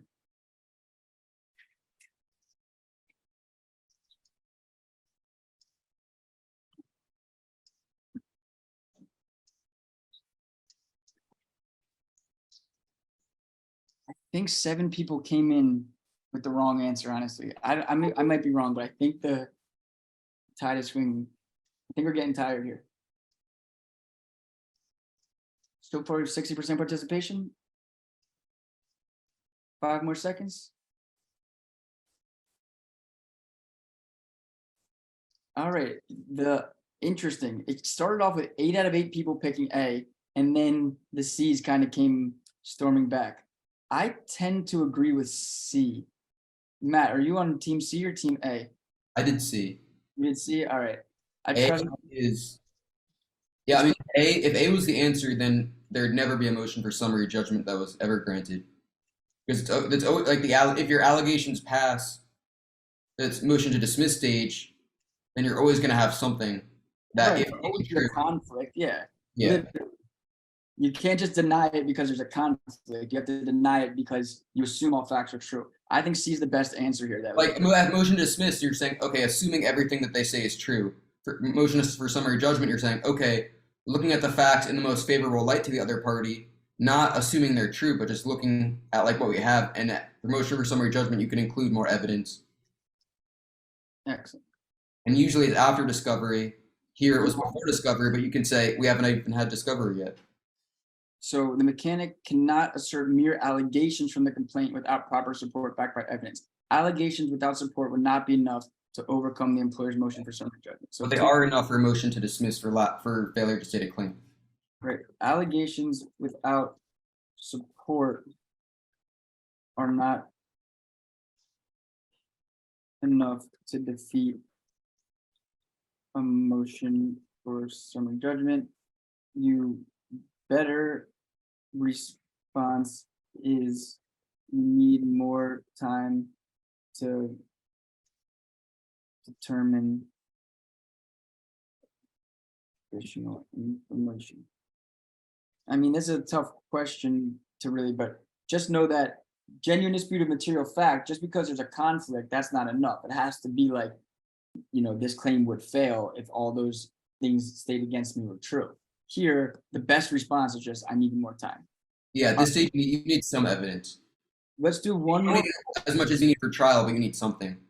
We'll do two more polls, and then Matt and I will finish out as a tandem for the remaining questions. We'll do two more as a polling team. So a caterer filed a diversity action against a doctor in federal court in state A. The caterer alleged that the doctor failed to pay $85,000 due on a valid service contract from a recent party that the doctor hosted. The doctor did not dispute the existence of the contract between the parties. At trial, the doctor testified that he paid the $85,000 debt. At least we have some certain here. The caterer testified that the doctor never paid the debt for the service contract and produced a receipt showing that the $85,000 repayment to the caterer was for a boat the caterer sold to the doctor. At the close of the trial, the caterer filed a motion for judgment as a matter of law. Is the court likely to grant the caterer's motion for judgment as a matter of law? Yes, because there's no genuine issue of material fact. Is that the standard for JMOL? What's the standard for it? No reasonable jury could conclude. Well, no, I'm just saying, what is A the standard for? No genuine issue. Judgment. Summary judgment. They're asking for JMOL, so we're not looking for that. You're right. D is what the judgment is. Reasonable jury would not have like that. Just matching up answers, D looks like it could be the right answer. But let's see what the others say. Yes, because the judge should credit the caterer's testimony of the doctors. Yes, because the jury's verdict for the doctor would be a gross miscarriage of justice. I mean, I like D. Yes, because a reasonable jury would not have a legally sufficient basis to find for the doctor. That is the standard we're looking for. And why is that the case? Because he failed to pay $85,000 on the contract. He said he paid it, and then he showed him the receipts that it was to a boat. So, bro, you didn't pay it, right? So we like D, everyone? You like D, Matt? I put D. Just because that's what I tell people. Civil procedure up standards with vocab. You see JMOL, you're looking for no jury, reasonable jury could have a legally sufficient basis. You see summary judgment, you're looking for genuine issues, material fact. Now, you can't always just match them up and answer them, but that is definitely a key consideration. Do they match up here? So, right? The standard, let's just say, for JMOL is whether a reasonable jury could not find for the party. Yeah, the non-moving party. And just so we remember, the standard for summary judgment is no genuine dispute of material fact. And just because I see this come up all the time and no one would know it unless I wrote it down, and Matt knows it because he's a brainiac, and EJ knows it because him and I work together. The standard for amending a final pre-trial order is to prevent, what is that? Manifest injustice. Manifest injustice, right? That's just something that comes up. You just want to match it. You see final pre-trial order amending, you click manifest injustice. I think it also comes up with inadequate counsel in Civ Pro, but I think that's like the same language. Yeah, pretty much. All right. Let's do one more poll, and then Matt and I will finish up to 25 if there's any more. So, give me 1 second.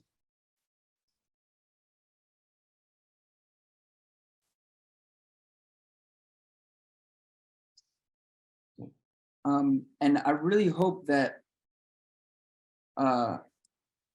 everyone knows how valuable of a sheet this is, right? Like I have my own cram guides, but these cram guides are especially valuable because you can watch the videos or you can remember doing them live with us, and they should really resonate. You know, that's the true method of learning, is not just to have a notes, but to have them resonate because we've done questions together. So we'll do one more as a poll, and then Matt and I will finish out. All right, yes. Oh no, this one's easy. I think we should all get this one right. An investor sued a stockbroker in federal court on a federal statutory claim for securities fraud. The stockbroker's attorney prepared a motion under, oh, there's no choice. Hey, my bad, sorry. Give it a different poll. How about that, Chris? Let's see if A is the answer. An investor sued a stockbroker in federal court on a federal statutory claim for securities fraud. The stockbroker's attorney prepared a motion under FRC P12B, arguing that the complaint should be dismissed because the statute under which the suit is brought does not allow a private right of action. The day before the stockbroker served the motion, the stockbroker's attorney learned of a new U.S. Supreme Court decision that held private lawsuits under this particular statute are allowed. May the stockbroker's attorney file the motion to dismiss? No, because the motion must be raised in answer to complaint, not a Rule 12B motion. No, because Rule 11 prohibits bringing a motion not warranted by existing law or non-frivolous argument for modifying existing law. Yes, because the stockbroker is not required to certify a pre-answer motion or 11. Yes, because it's the responsibility of the investor to make the argument that private action is still allowed under the statute.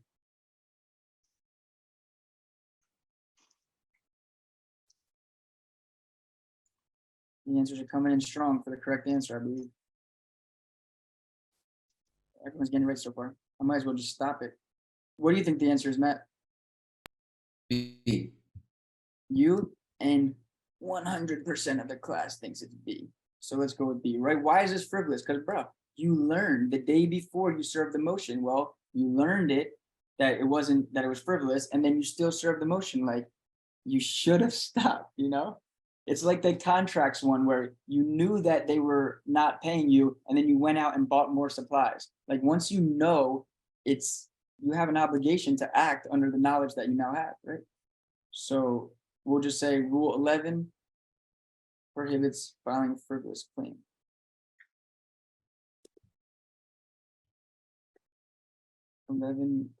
Thanks.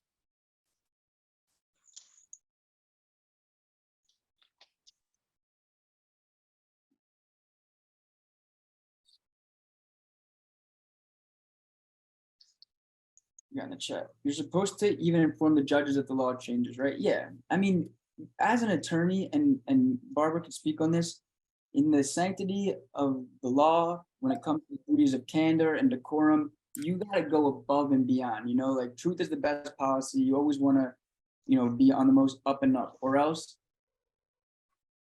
the judge. I saw in this case going on, and this is back to the rapper who I was asking Barbara if he's a snitch or not.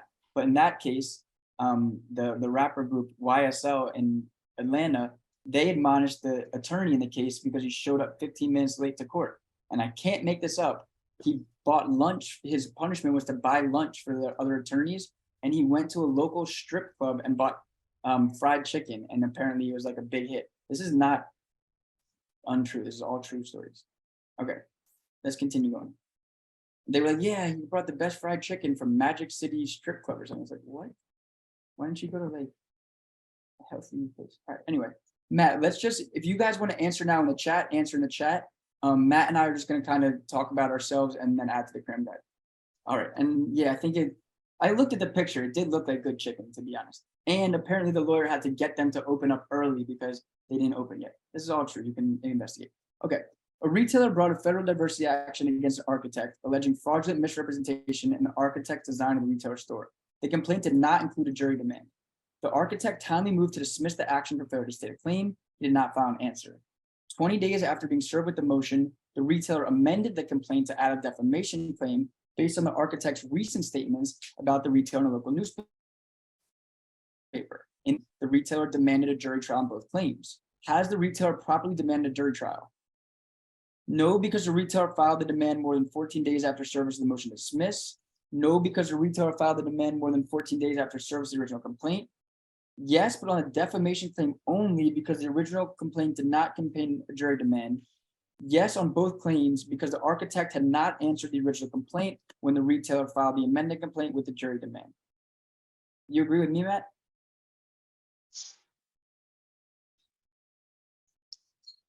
It's an amended complaint. You hadn't answered it yet, so it's as if it restarts. Am I muted? Sorry, I was on mute. Oh, I was like, I've been talking for 10 minutes. I was thinking C. I think it's within 14 days as to the one issue. Wait, it's yes on both claims because the architect, I can't read the bottom of D. Oh, sorry. That's what I was saying, but I was muted. Architect had not answered the original complaint when the retailer filed the amended complaint with the jury demand. I guess, is it within 21 days? Well, that part doesn't matter because that's amending the complaint. Right, because I'm thinking C. All right. Well, I wasn't sure. I'm gonna go toe to toe. Anyone else? I'm not going toe to toe, bro. For the record, Matt's way better than me at civil procedure. I just think this answer is D. Does anyone else out there think it's C or D or A or B in the chat? Joanna thinks D. Omar thinks D. All right, let's go D. Maybe it is D. Oh, it is D. Yeah, tough question. Did not miss it because he did not file an answer, right? Oh, he didn't? Right. Okay, Yeah, I completely missed that. That's my bad. No, of course, man. We're moving fast. So the issue here is, did the retailer properly demand a jury trial pursuant to the FRCP? A party who wishes to have a jury trial must file a demand with the court for jury trial. The demand must be filed within 14 days after last pleading, right? 14 days, but not 21, 14 days for a jury trial. In this case, and the parties cannot stipulate to extend that. Like, that's a 14-day thing. In this case, the architect did not file an answer to the first or second complaint. Therefore, the last pleading related to the issues the retailer is requesting a jury has not yet been served.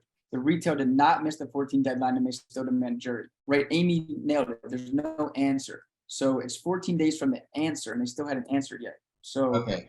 Demand for a jury must be made 14 days from the answer.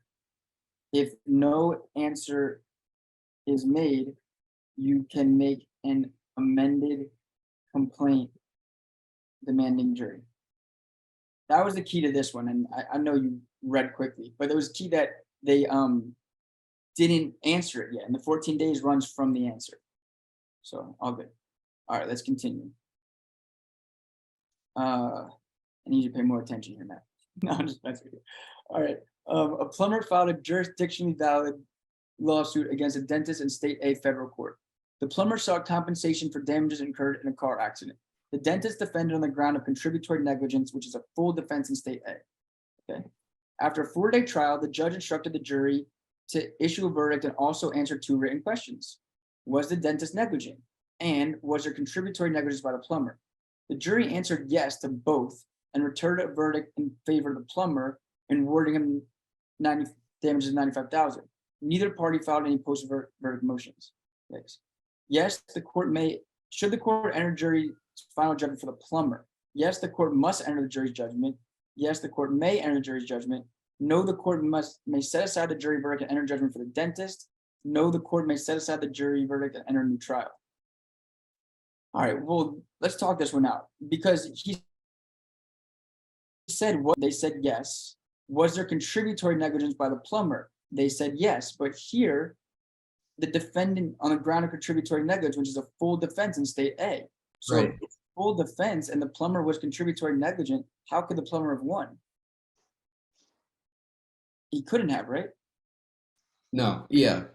Because the dentist was negligent, but so was the plumber. And contributory negligence, if there's any negligence by the other party, then it's canceled out. So it's got to be between C and D, right? What is D? Order I'm thinking C, because I don't think the court has to do anything. I think it's just all discretionary. Right, and that's why I like may over must, and I think they can enter judgment for the dentist. Like, yeah, but they also don't have to, but they can. What do we need a new trial for here? Like, they literally said that he was contributory negligent, and that's a complete bar. I would go with C. We have 2 D's in the chat, but you and I are aligned with C, right, Matt? Yeah. All right, I'll trust our alignment. Nice. Yeah, that's a trust. If you and me are aligned, that's a good alignment. The amount the jury awarded was not consistent with how it answered the interrogatories. Therefore, the court may enter a judgment for the dentist, which is appropriate. Like the court could also do a new trial, but they don't have to. D says must. Right. So if the court determines that the jury decision does not align with the responses to the interrogatories, they call it, then the 1G. Yeah. court has discretion to either rule for the other party or order a new trial, Yeah. but it doesn't have, Yeah. I mean, I think it has to do one of the two things, but it doesn't have to do one of them. it has discretion on what to do.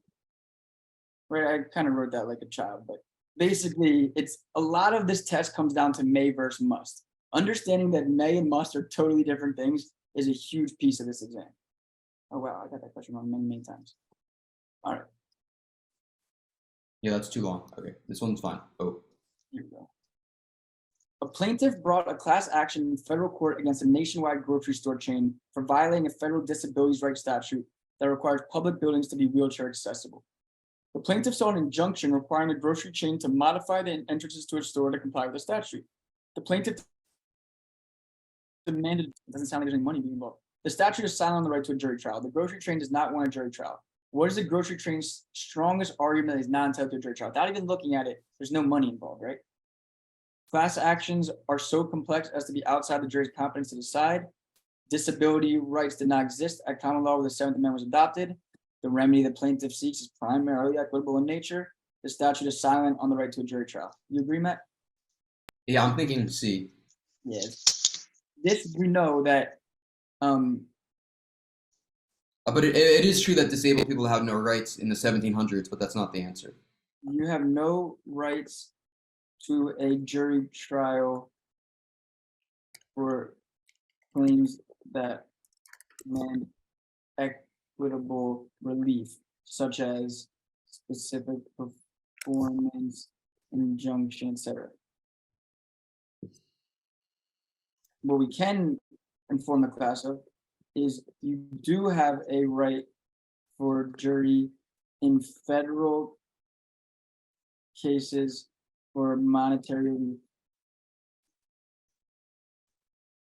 under 7th Amendment. Yes. And then also some causes of action such as writ of ejectment. Do you know anyone else offhand about other things that are equitable because they existed before the Constitution was written? Basically, there you can have a jury. I know writ of ejectment is one, like a landlord tenant. Do you know any others off the top of the hand, Matt, or I anyone? don't. Yeah, all right, cool. Don't have to. All right. We should be finishing up pretty soon, everyone. Thank you for sticking with us. A jeweler, citizen of state A, sued a designer, citizen of state B, in federal court in state B. The jeweler is seeking $100,000 in compensation for tortious injuries suffered in a car accident in state A. So A versus B, federal court in B, car accident in state A. The only allegation of the driver's misconduct is a jeweler's short complaint that the designer drove his car negligently. State B is a notice pleading statute where state A is not. Pleading, federal. Yeah. Right. I think D. So we can eliminate A and D off the rack. Do you see how quickly I can go through these questions? Like I already know it's between B and C because we're talking about pleading. I know pleading is federal. The Now- classic Twombly-Iqbal issue is just saying, like, the other party broke the law, or that party assaulted me, that party Right. battered me, that party was negligent. Like, you have to say some kind of facts. Like, he didn't drive negligently. Like, he wasn't looking where he was going. He was going over the speed limit. He was swerving. So you agree with B, right? Yeah, this is just stating legal conclusions. It's just a legal conclusion. What is negligently? What I don't even know what negligence means, man. I dropped out of high school in 10th grade. Like, what does that mean? Right? So it's gonna be federal because it's pleading, but it's not enough. It's not Twombly-Iqbal. We need a little bit more. Excellent day. Let's see how many got that right. Oh, a lot. Yeah. Except for me. As a federal procedural issue, the complaint is governed by FRCP notice pleading requirements. So let's put that one down. Pleading require judgments are federal. Okay. Which is notice, by merely stating he drove negligently, it does not satisfy the requirement that they must contain enough facts to show that claim is plausible, not merely possible. A federal, and it's a notice filing, right?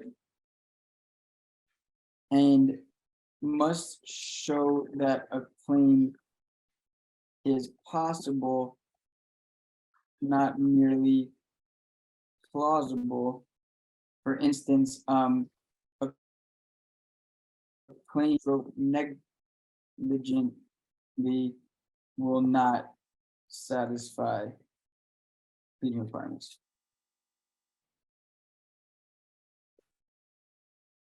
Make sense?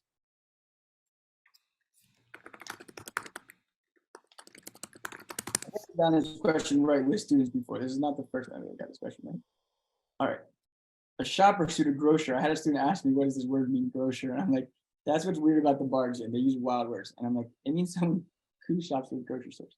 A shopper sued a grocer. They thought this was like a law word. I'm like, no, I think it's someone that puts food in the basket. A shopper sued a grocer in federal court for violation of the Federal Food, Drug, and Cosmetics Act. In its pre-answer motion, the grocer raised the defenses of lack of personal jurisdiction and lack of subject matter jurisdiction. The court denied the motion. Thereafter, the grocer realized that arguably had available to it this is important. It arguably had available to it the defenses of improper venue and failure to join a required party. The grocer then filed an answer to the shopper's complaint, raising these two additional offenses for the first time. Is the court likely to consider the grocer's defenses? Yes, but only the improper venue defense, not the defense of failure to join a required party, because it's waived. Yes, but only the defense of failure to join a required party, not the defense because it is waived. No, because neither the defense for improper venue nor the failure to join a required party, but both have been waived. No, neither the defense for improper venue nor failure to join a required party, because the grocer's pre-answer motion waived all or 12B defenses. The class is saying B. What do you think? I think it's also B. And Amy, why did you say teetotaler? Yeah, that's someone who doesn't drink alcohol. Yeah, that's just one of those words that shows up on the bar exam that is not one that, like, you encounter normally. I know what that word means because there's a conspiracy that Tito from the Wizard of Oz is actually like an Oh, that's yeah. Toto. Toto is for the teetotaling political party that was abolitionist of alcohol. There's a whole story about how Wizard of Oz is about going from the gold standard to the bimetallic standard, going, it's a whole economic thing. But yeah, that's what teetotaler is. Toto the dog. All right, so here we were correct on that. Right, because you have to bring that. So we know this is 12B6 is, let's just put it out there. So SMJ, failure to state a claim, and failure to join party can be brought anytime. Yeah. And personal jurisdiction, service, TJ, service of the process, and venue have to be brought at the first opportunity. Process. Or process and service of process. Sorry. True, right? All right. Might be almost finished. Let's see. Seems a little long. A man who owned riverfront property sued an upstream factory in federal court for polluting the river, seeking injunctive relief and $250 in damages. The factory moved for summary judgment on the ground of res judicata. Oh, man, I'm gonna need you. Arguing that the man had sued on and lost an identical claim 1 year before. The court denied the motion. The factory has asked its attorney's advice as to whether it may appeal the court's denial of summary judgment in order to avoid an expensive trial. What advice should the attorney give?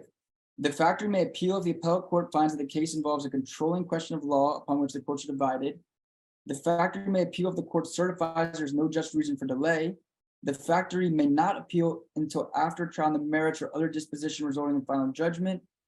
The factory may not appeal because the denial of summary judgment is a collateral order. Well, D is just wrong because collateral order is something you can appeal on. Right, literally. That's the explicit statement. If it was a collateral order, then you could appeal. I don't think summary judgment is appealable. I think injunctions are appealable. Yeah, I'm leaning C. Me too. I never like appeals questions, but I am leaning. A and B are tricking us, I think, because these are important reasons why you would have an interlocutory appeal, both of these, which is why I don't like them, either of them. And I just don't think that summary judgment is something you appeal unless it's like an injunction that was denied or something. I don't think we're just gonna say, I don't think you can appeal yet. I agree with C. Everyone pick C? Yeah, Anyone- but the injunction hasn't even been issued yet. Exactly. The denial of summary judgment is generally not appealable until after a trial on the merits. Let's just say that. Easy peasy. Not easy, that's a hard question, but whatever. Denial of summary judgment is typically not immediate. Sorry, my spelling is better now. Immediately. I think if the summary judgment, were granted, well, then obviously they could appeal because that would put the injunction in place. Be appealed. It may be appealed. It Or may no, be it must be appealed after, sorry. after the decision on the merits. But I like what you're saying. If it was granted, it might have been appealable because then the injunction. I tell people this. I gave a student, and he was a male student, but I was talking about this earlier. That okay, so my neighbor, some guy, is creeping on me, right? And he's creeping on me hard. And now we have a lawsuit, and I file an injunction to get this guy to stop creeping on me, and they deny it. Well, isn't that immediately appealable because it's very important? Like if they're wrong about denying it and I need him to stop creeping on me, that's why injunctions are immediately appealable, because it's like if the denial of the injunction is improper, it's immediate because now we're going to let this dude, continue to creep on me, and we got to stop that immediately. So we don't have interlocutory or collateral issue appeals unless it's like super, super important. This summary judgment didn't really fit the bill. All right, I think we just have a couple more and then we'll call it a morning. And then I'll see you later, Matt, for trust. A plaintiff domiciled in state A sued a defendant domiciled in state B, alleging that the defendant had failed to deliver products to the plaintiff on under an ongoing contract. The plaintiff reached and attached to the complaint an invoice for the products marked paid and receipt for a wire transfer to the defendant in the amount of $80,000. The defendant answered the complaint, denying the plaintiff had suffered any losses and asserting a counterclaim for non-payment of $90,000 for an early delivery of products. In response to the counterclaim, the plaintiff was moved for judgment on the pleadings. How is the court likely to rule? Deny the motion as premature because the plaintiff has not yet answered the counterclaim. Deny the motion because a plaintiff that attaches items to the complaint cannot move for judgment on the pleadings. Grant the motion because the defendant failed to cross move. Grant the motion because the defendant has denied that it failed to deliver products after payment by the plaintiff.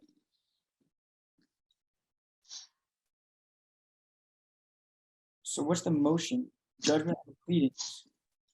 You didn't answer the counterclaim. The pleadings weren't finished, right? A. Pleadings mean complaint and answer. Counterclaim, wait for the answer. Yeah. It's gotta be A, right? I mean, that's what I think. It's gotta be A. Oh, Right, a judgment is made after the pleadings are closed, and here the pleadings weren't closed because there was no answer to the counterclaim, right? The judgment on the pleadings is made after the pleadings are closed, complaint and answer. But if there is a counterclaim, there must be an answer before a judgment on the pleadings can be. Excellent. Can't imagine we have too many more, but only one way to find out. Oh, that's it. Last one. All right, excellent, everyone, ladies and germs. So today was actually our worst performance in the history of the July 2022 bar exam. We got 2 wrong, but as I predicted, civil procedure is the toughest one. And Matt, you really helped us today. I appreciate you. So here, this annoying question was that they should prevail on issue preclusion, not claim preclusion. And the main reason was because there was a different configuration of the parties, right? Even though it was the same parties in their privies and we thought collateral estoppel, there was one additional piece, which was the configurations. And now it was A versus B, and now it was B's privies versus A. We switched the configuration, therefore only issue preclusion could prevail and not claim preclusion. And then the other one we got wrong which allegedly 90% of the world got wrong too, was this question, which was about relation back. And the key to this one is you can't relate back if the reason you didn't name the party originally was due to a strategic choice. You can only relate back if it was due to a mistake. Like we thought we were naming this party, we named someone else. But if we chose not to name this person and then later name this person, that's strategy, not mistake. Therefore, there's no relation back. Again, 9% of people got that question right. I don't want you to trip over that one. Overall, I think today was a pretty good day. I mean, civil procedure is by far the toughest subject. I hope you guys understand how incredibly smart Matt Beckerman is and why reserving one-on-one tutoring with him, especially for Civ Pro or evidence or some of these tougher subjects, can really be a way to go from being good to being great. Because I have a general understanding of all these topics. Matt really is, of everyone on my staff, the true master who you can go into the deep details of. And if he doesn't know something, trust me, you two will figure it out together. So thank you so much, Matt. Thank you everyone so much for being here today.